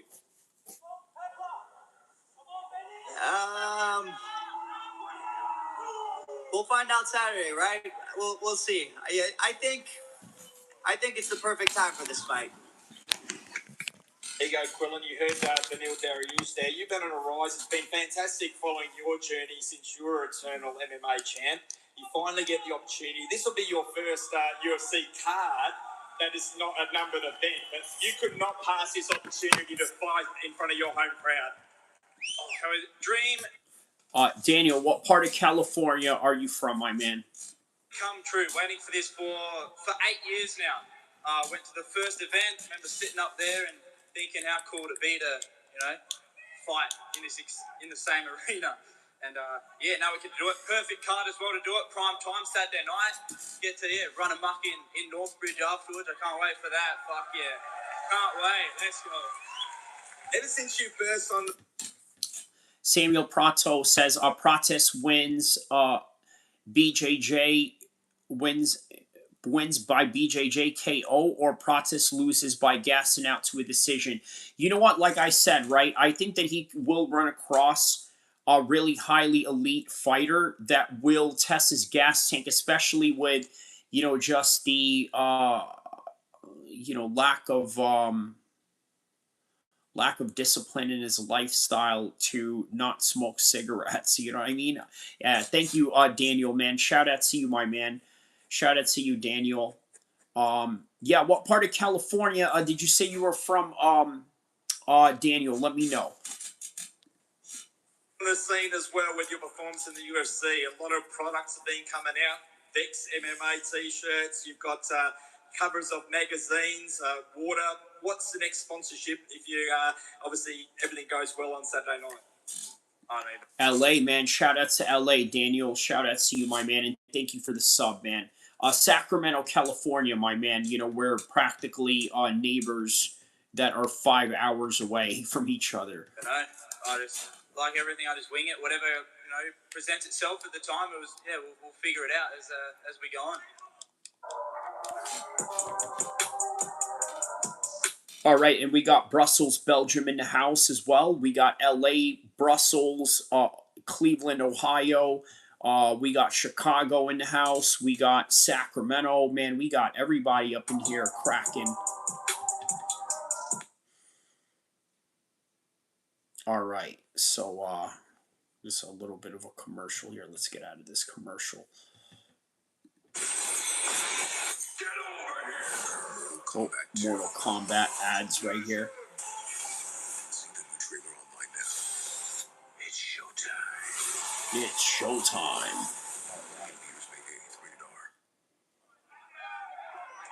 Quick question for Steve. Obviously, Samuel Pronto says Amsterdam, Antwerp, Brussels, best cities of Belgium, Rotterdam. Okay.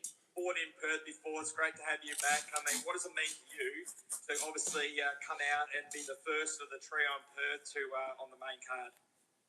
Yeah, I mean, I'm gonna kick it off with in a good way. Get 1-0 and then have 2 and 3 straight after that. It's we all fought on Eternal, all were champions, but I don't think we ever fought. US is the next level. Yes.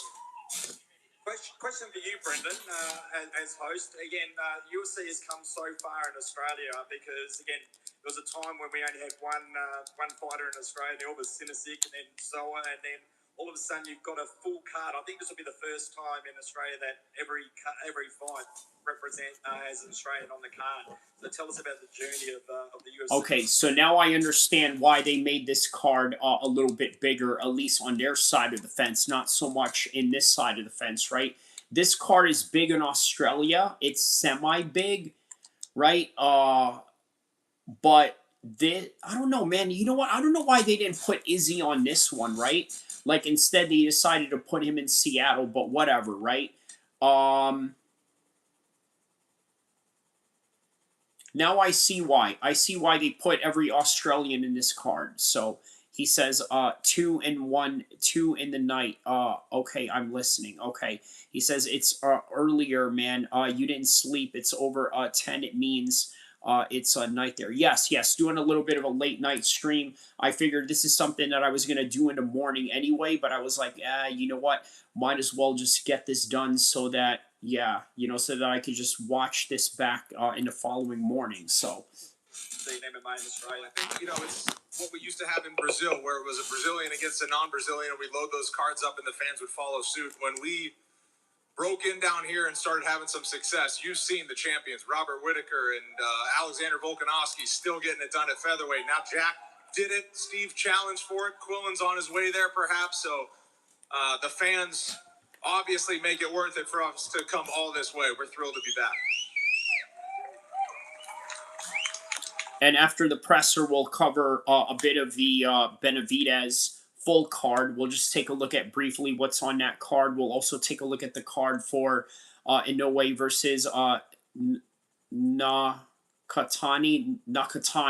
Yeah, sorry, I slip up mispronouncing his name there. But yes, man, Samuel Pronto says, let's go. Yup. Hi, Jack. Everybody hit the like button, hit the subscribe button. Let's get this thing cracking. We're going to cover all 3 sports, all 3 major events. He says these press conferences have been lame. I know. We're all here rocking Street X for you, mate. Obviously, got the big crowd coming out. Are we going to get a little bit extra from the crowd when you walk out to TNT? Or do you have something different planned for us all? Well, we have to wait and see. Love it. And Jack, just a very quick one. The prep for this would obviously have been quite a bit different from your last 3 fights. Obviously, heavy wrestling, heavy grappling. Obviously, a stand-up fight we're expecting. We're all expecting it to be super exciting. Can you just give us a little bit of an insight into the prep for this fight? And I guess, has it been more enjoyable than your previous fight camps? Yeah, it has been. Samuel says, but bro, you follow Glory organization? Sure, yes, I follow kickboxing as well. I know you guys are really big into kickboxing, like probably more than Americans, right? I mean, kickboxing is not that big here, but it is big in Europe, in Belgium. It's also big in Amsterdam. But here, not so much, unfortunately. But me, yes, I follow Glory because, I fought Muay Thai myself before, so yeah. Victory says, dude, gas went up $1 a gallon overnight out here. Dang, bro. Samuel Pronto says, there is a light heavyweight tournament. It's sick. Where in Glory? Is Glory having a light heavyweight tournament? Is that or is it another kickboxing organization? Let me know. Yes. Okay. So it is Glory. Okay. Thank you for letting me know that. I'm definitely gonna check that out. Bursting a strike, obviously less wrestling involved, but coming to show a full bag of tricks. But I believe it will be contested on the feet. Willen, mate, where can we find the best bakery in Perth? And secondly, if you are victorious and you get that fat bonus, are you going to buy a mink coat? Am I going to buy a what? Mink coat. Mink coat. A big fluffy mink coat. I think we got to get the pimp outfit going. Love it. Yeah, we get a good mink coat and. What is this, man? They're over here talking about mink coats and all of that, man. You know what I mean? Like, what is this? Fuck, which one? Hey, Quillen, just real quick. There's obviously some real cool cats in the lightweight division at the moment. We got Armin, we got Paddy, we got Roofy. We've obviously got the champ and Ilya. None of them seem to be quite as cool as you, though, right? Like, who's got the most style in the lightweight division at the moment? Like, could you repeat that last? So, who's got the most style in the lightweight division? Is it yourself, or is there anyone else you're aspiring to be like, from a style perspective? Style? Style, yeah. Oh, shit. Well, shit. Other than me, of course, shit. It'd probably be Armin with all the toys he's got. Yeah. Toyo tires give you a smooth ride. Killad kind of looks like a ginger version of Andrew Schultz. By the way, Andrew Schultz is in Street Fighter. That's kind of weird that he's in Street Fighter, but yeah, man, shout out to him for getting that role. If you want a fighter, you can count on us. For over.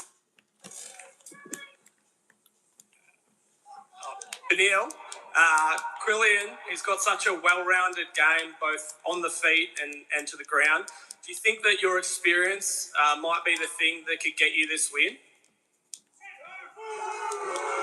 Ooh. I love you guys. You guys are sweet. Yeah, I think experience plays in my favor. I think, overall. He says a stupid question, LOL. Yeah, he says I can't stand Andrew Schultz. I think my skills are better than his skills. If not, I wouldn't have taken this fight. But yeah, I think experience plays in my favor. Love you guys. Keep it up. And sorry, just one last one to you, Carlos. It's such a stacked division in the welterweight division at the moment. How important is it to go out there and put on a really good show, have an impressive performance to hopefully get a title shot next, and if not, put your name right at the top of that division for one of the next title shots?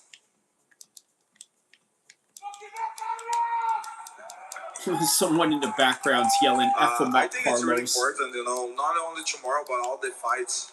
That's why we get paid, to put a really good performance and also have a lot of really good guys on the welterweight division. So after I have a really good performance tomorrow, I'm going to show everybody I'm the next on the line, I'm the next for the title. Hey, Jack, just quickly, mate.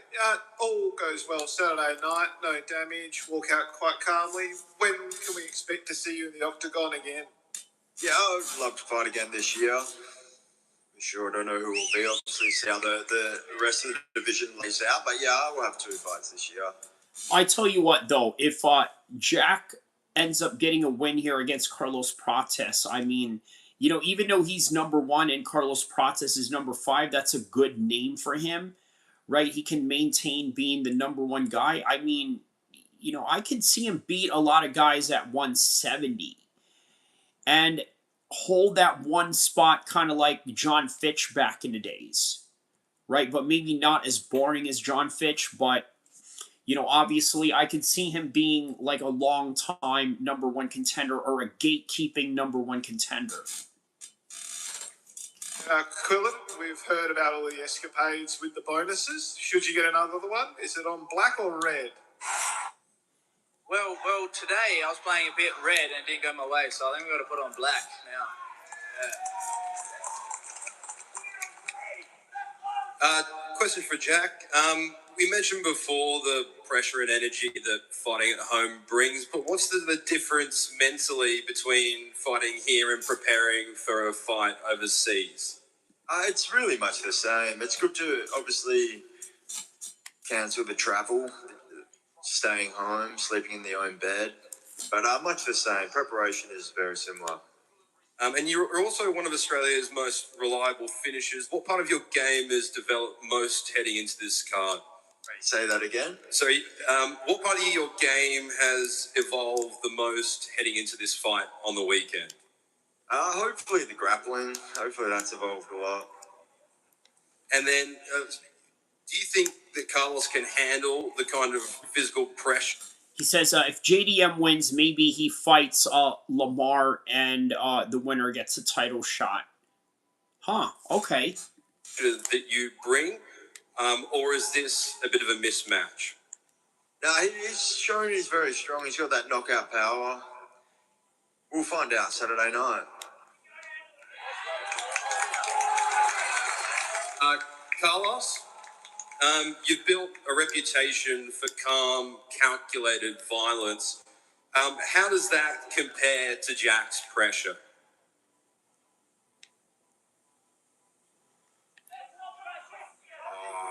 I think I'm the most violent guy in the welterweight division, the most entertaining welterweight right now. But Jack is good. Also, I have a lot of pressure. He keep it going. It's gonna be fun. 2nd May. We spoke during the week about the amount of fights you've had over your career. Where does this one rank as the most important?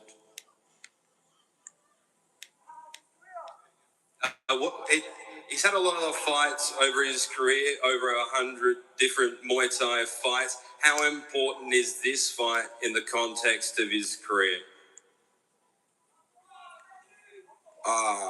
That fight gonna bring me the title shot.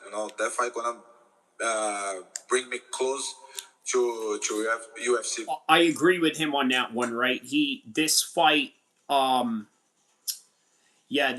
can get him a title shot. I agree.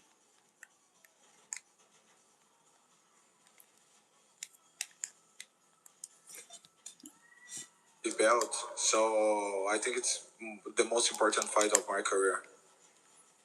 Quillian, the lightweight division is stacked. What kind of message do you want to send to everyone above you on Saturday?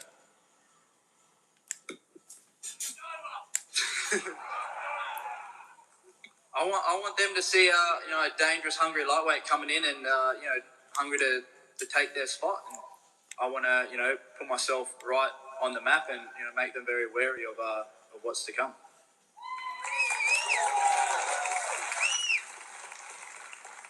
You're representing the next wave of Australian MMA in the UFC. How does that feel to pave the way for the next generation, not just in Oz, but here in WA? Yeah, it feels good. Australian MMA has come so far in the last 10 years. I agree. We're the new hub of MMA talent in the world. Samuel Pronto says, but bro, the most reckless, he doesn't care, just comes to hurt people and trains himself, no technique at all at the light heavyweight division. He even moved up to heavyweight, still was 95 kilo, is Barham Rajbazi, the Golden Wolf, fighting out of Baku. Okay, I will check him out. He is the most popular and fun guy to watch in Glory Kickboxing. All right, man. Thank you for telling me about that guy. I'm gonna check him out. Yeah, I think when you come up against an Australian fighter, you're knee deep in shit. So that's it. We're a tough bunch.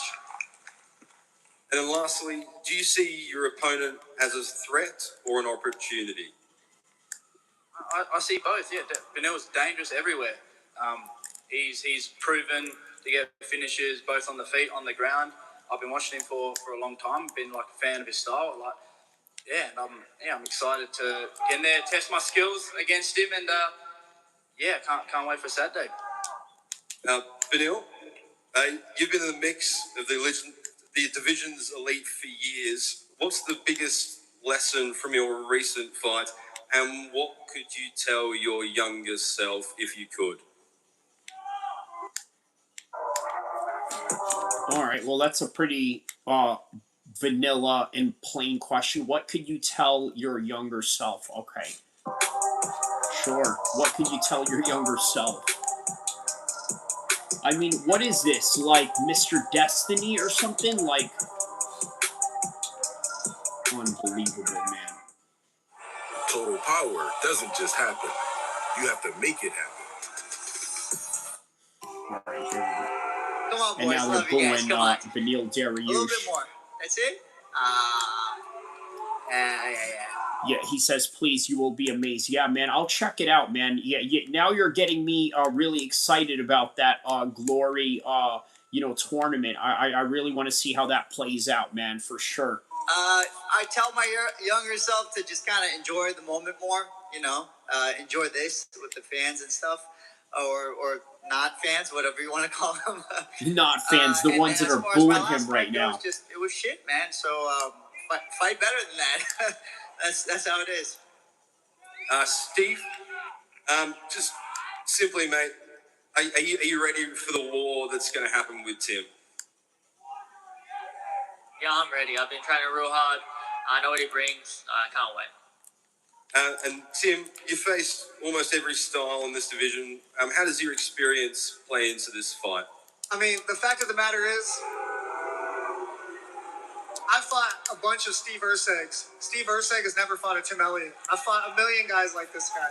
I know what he means by that. What he's saying is that I fought a lot of guys with the same similar style as you, guys that move in a very plotty and a very non-elusive type of style. Meanwhile, Tim Elliott, he's unpredictable. He moves well. He's got great footwork. That's literally what Tim Elliott means when he's saying that to Steve Erceg. But yeah, it is a good fight nonetheless. I think Steve Erceg's going to make a good account of himself.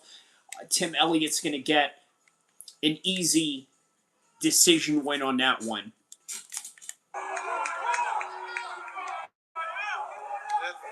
He's going to outpoint him for 3 rounds, easy. To do it. Hey, we're going to stare these athletes down. Thank you all for coming out this afternoon. Tomorrow, ceremonial weigh-ins right here at 6 p.m. Prime time on Saturday. How about a hand for all the athletes up here? We'll square them off. Thanks for coming out.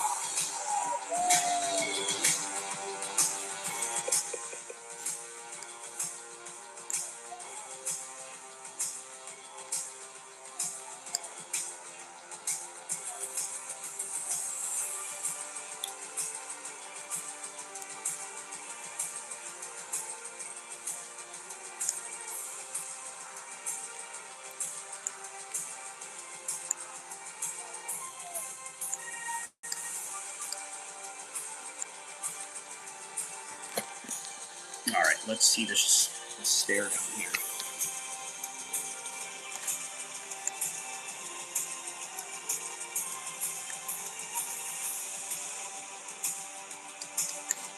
There's Jack Della Maddalena right there.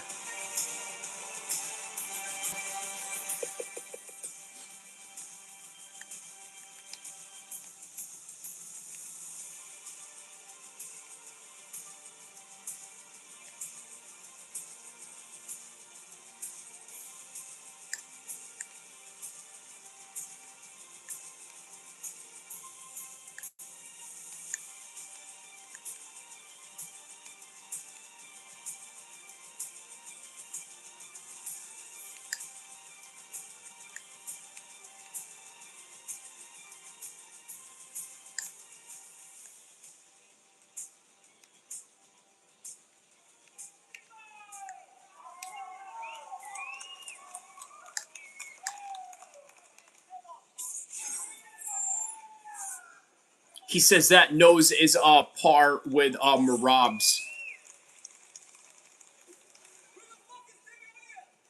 They said in the background, who the F is Tim Elliott?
All right, so let's cover David Benavidez versus Zurdo tomorrow. Okay, let's take a look at the rest of the cards. Obviously, I'm not going to give you like a full breakdown of the cards or whatever because it's probably going to be a bunch of undercard people that no one is going to know. But I am going to give you my official prediction for Benavidez and Zurdo right now, right?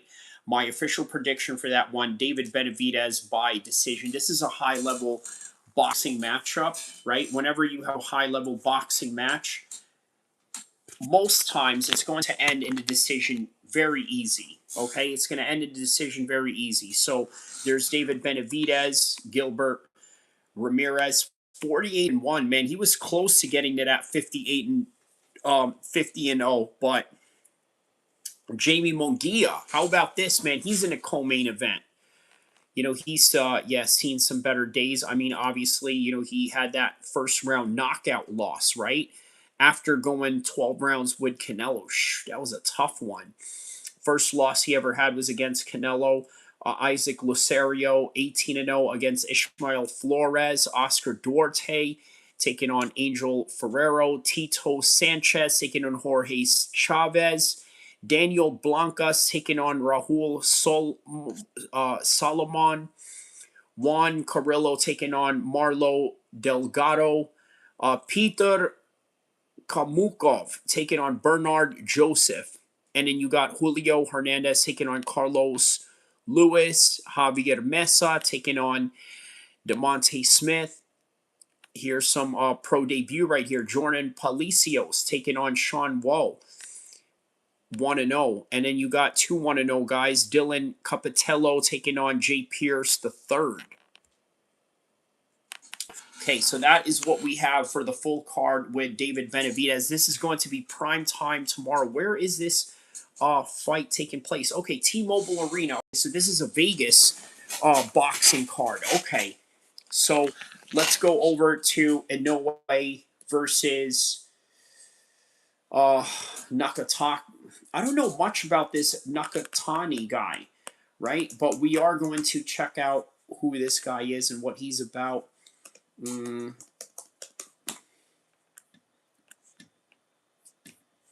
All right, so this is the fight that we're talking about right here, right? We got Junto Nakatani. Okay, so before we go to the full card, let's take a look at who Junto Nakatani is, right? So he's 32-0, right? The Big Bang. So this is going to be an interesting fight, right? Two undefeated guys, 28 years old, 5'8", 68-inch reach.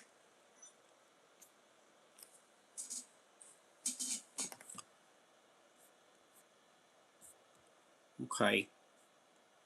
All right. So not a lot of well-known names that he's fought here. Not a lot of really well-known names here. But obviously, Inoue is the A side of this fight right here.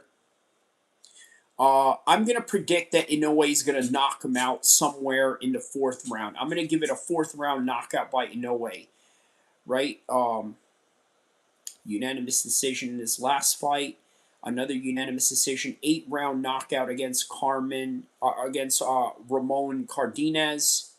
4th round knockout against Kim.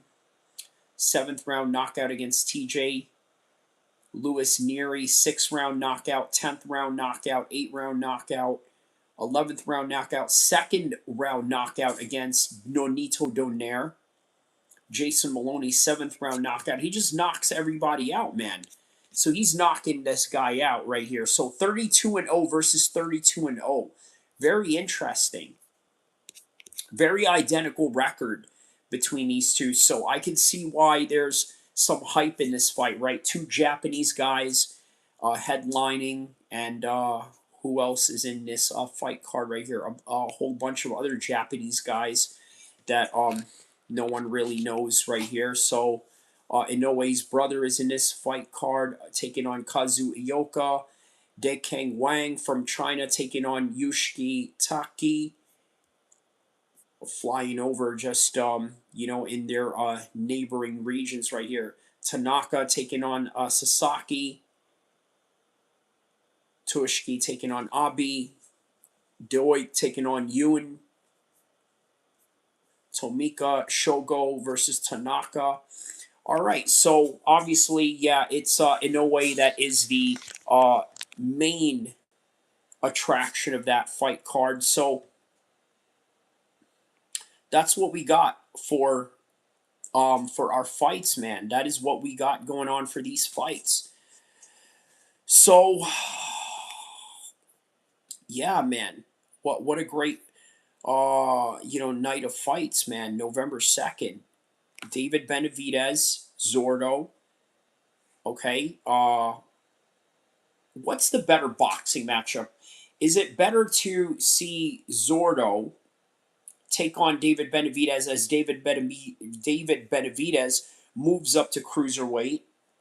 Or is it better to see two guys with two identical records, both Japanese, but not a very strong undercard? I mean, none of these boxing undercards are really strong, right? Unless it's a Turkey Sheikh boxing card. Like, you're not going to get a strong boxing card with these. He says, I like him, David. David who? Which David are you talking about? David Benavidez? Yeah, he's got a pretty interesting story, David Benavidez, right? He was a former fat kid that decided to go into boxing to lose weight, only to become a world champion boxer somewhere down the road. And that's, a very remarkable story, man. You cannot deny a wonderful story like that. I mean, former fat kid, bullied, decided he was going to take up boxing and then becomes world champion. Right? Very few times you'll see stories like that. He says, good morning, one baguette with scrambled eggs and green peppers, onions, mayonnaise, sriracha sauce. Okay, man, enjoy your breakfast, man.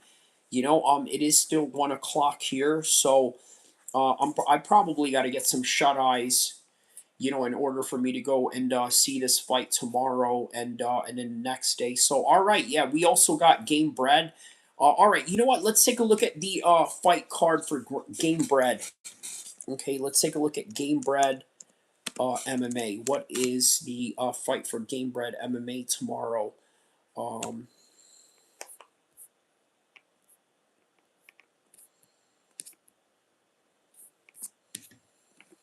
what is today's date? May 1st. Okay, May 1st, 2026. Oops.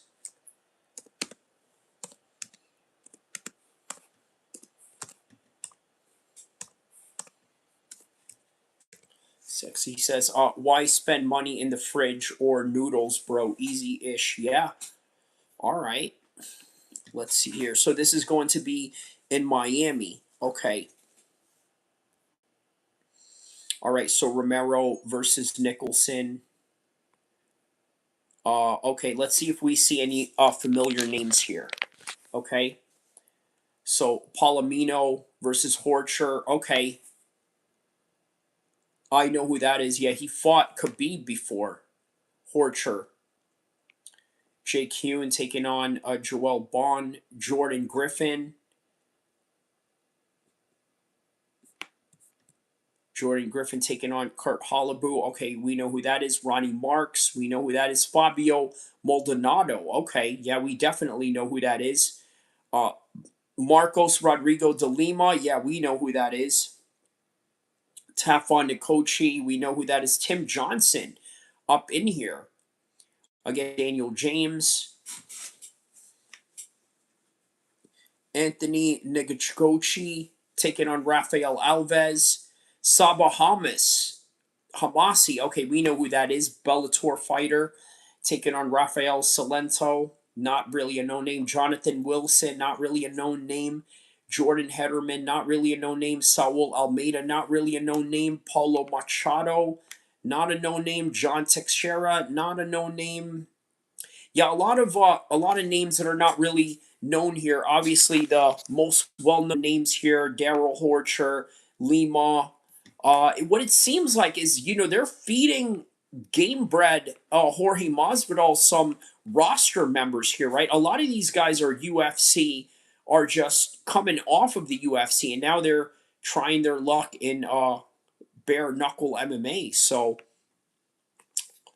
really interesting stuff here, man. Really interesting stuff. All right, so there you have it, guys. That's the card that we got going on this weekend. David Benavidez versus Zurdo. Inoue versus Nakati. Game bred bare knuckle MMA headlined by Yoel Romero and Nicholson. And then you got UFC Perth. What else? What else is during this week? Let me see. MMA events for May 2nd, 2026. Let's see if they got any right here. He says major events. Okay, so this is what we got right here. A1 Combat on Long Beach. Yes, my boy, what's his name? Eugene Carrera is fighting in that one. CFCC Next Gen, that's in Atlantic City. Rough MMA.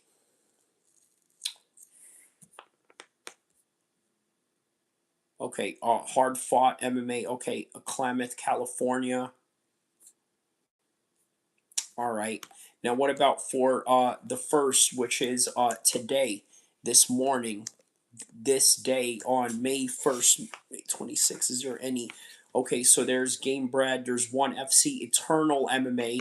Obviously, that's the fight that they had referenced earlier. That's going to take place in an Island Fights 96. That's going to be in Pensacola in Florida.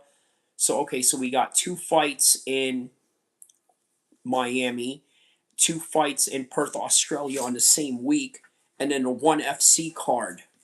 Okay, just as in Thailand, just as we have the Japanese card with Inoue.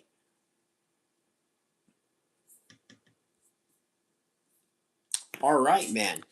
So I think we've covered all the fights that we needed to cover for this whole entire week. We'll be back to cover them once they come with the results. Yeah, we'll talk about it on the next subject, on the next content, on the next live stream. Guys, really tired right now. It is 1:39 a.m. in the morning right now. I will see you in the next content. I hope you guys enjoyed this one. I enjoyed my time chatting with you guys and enjoyed spreading information, and also not only that, exchanging information, exchanging knowledge. That is what it is all about. That is what we are here to do. Hate, love, shout outs to you, my man. And I will see you guys in the next one, inshallah.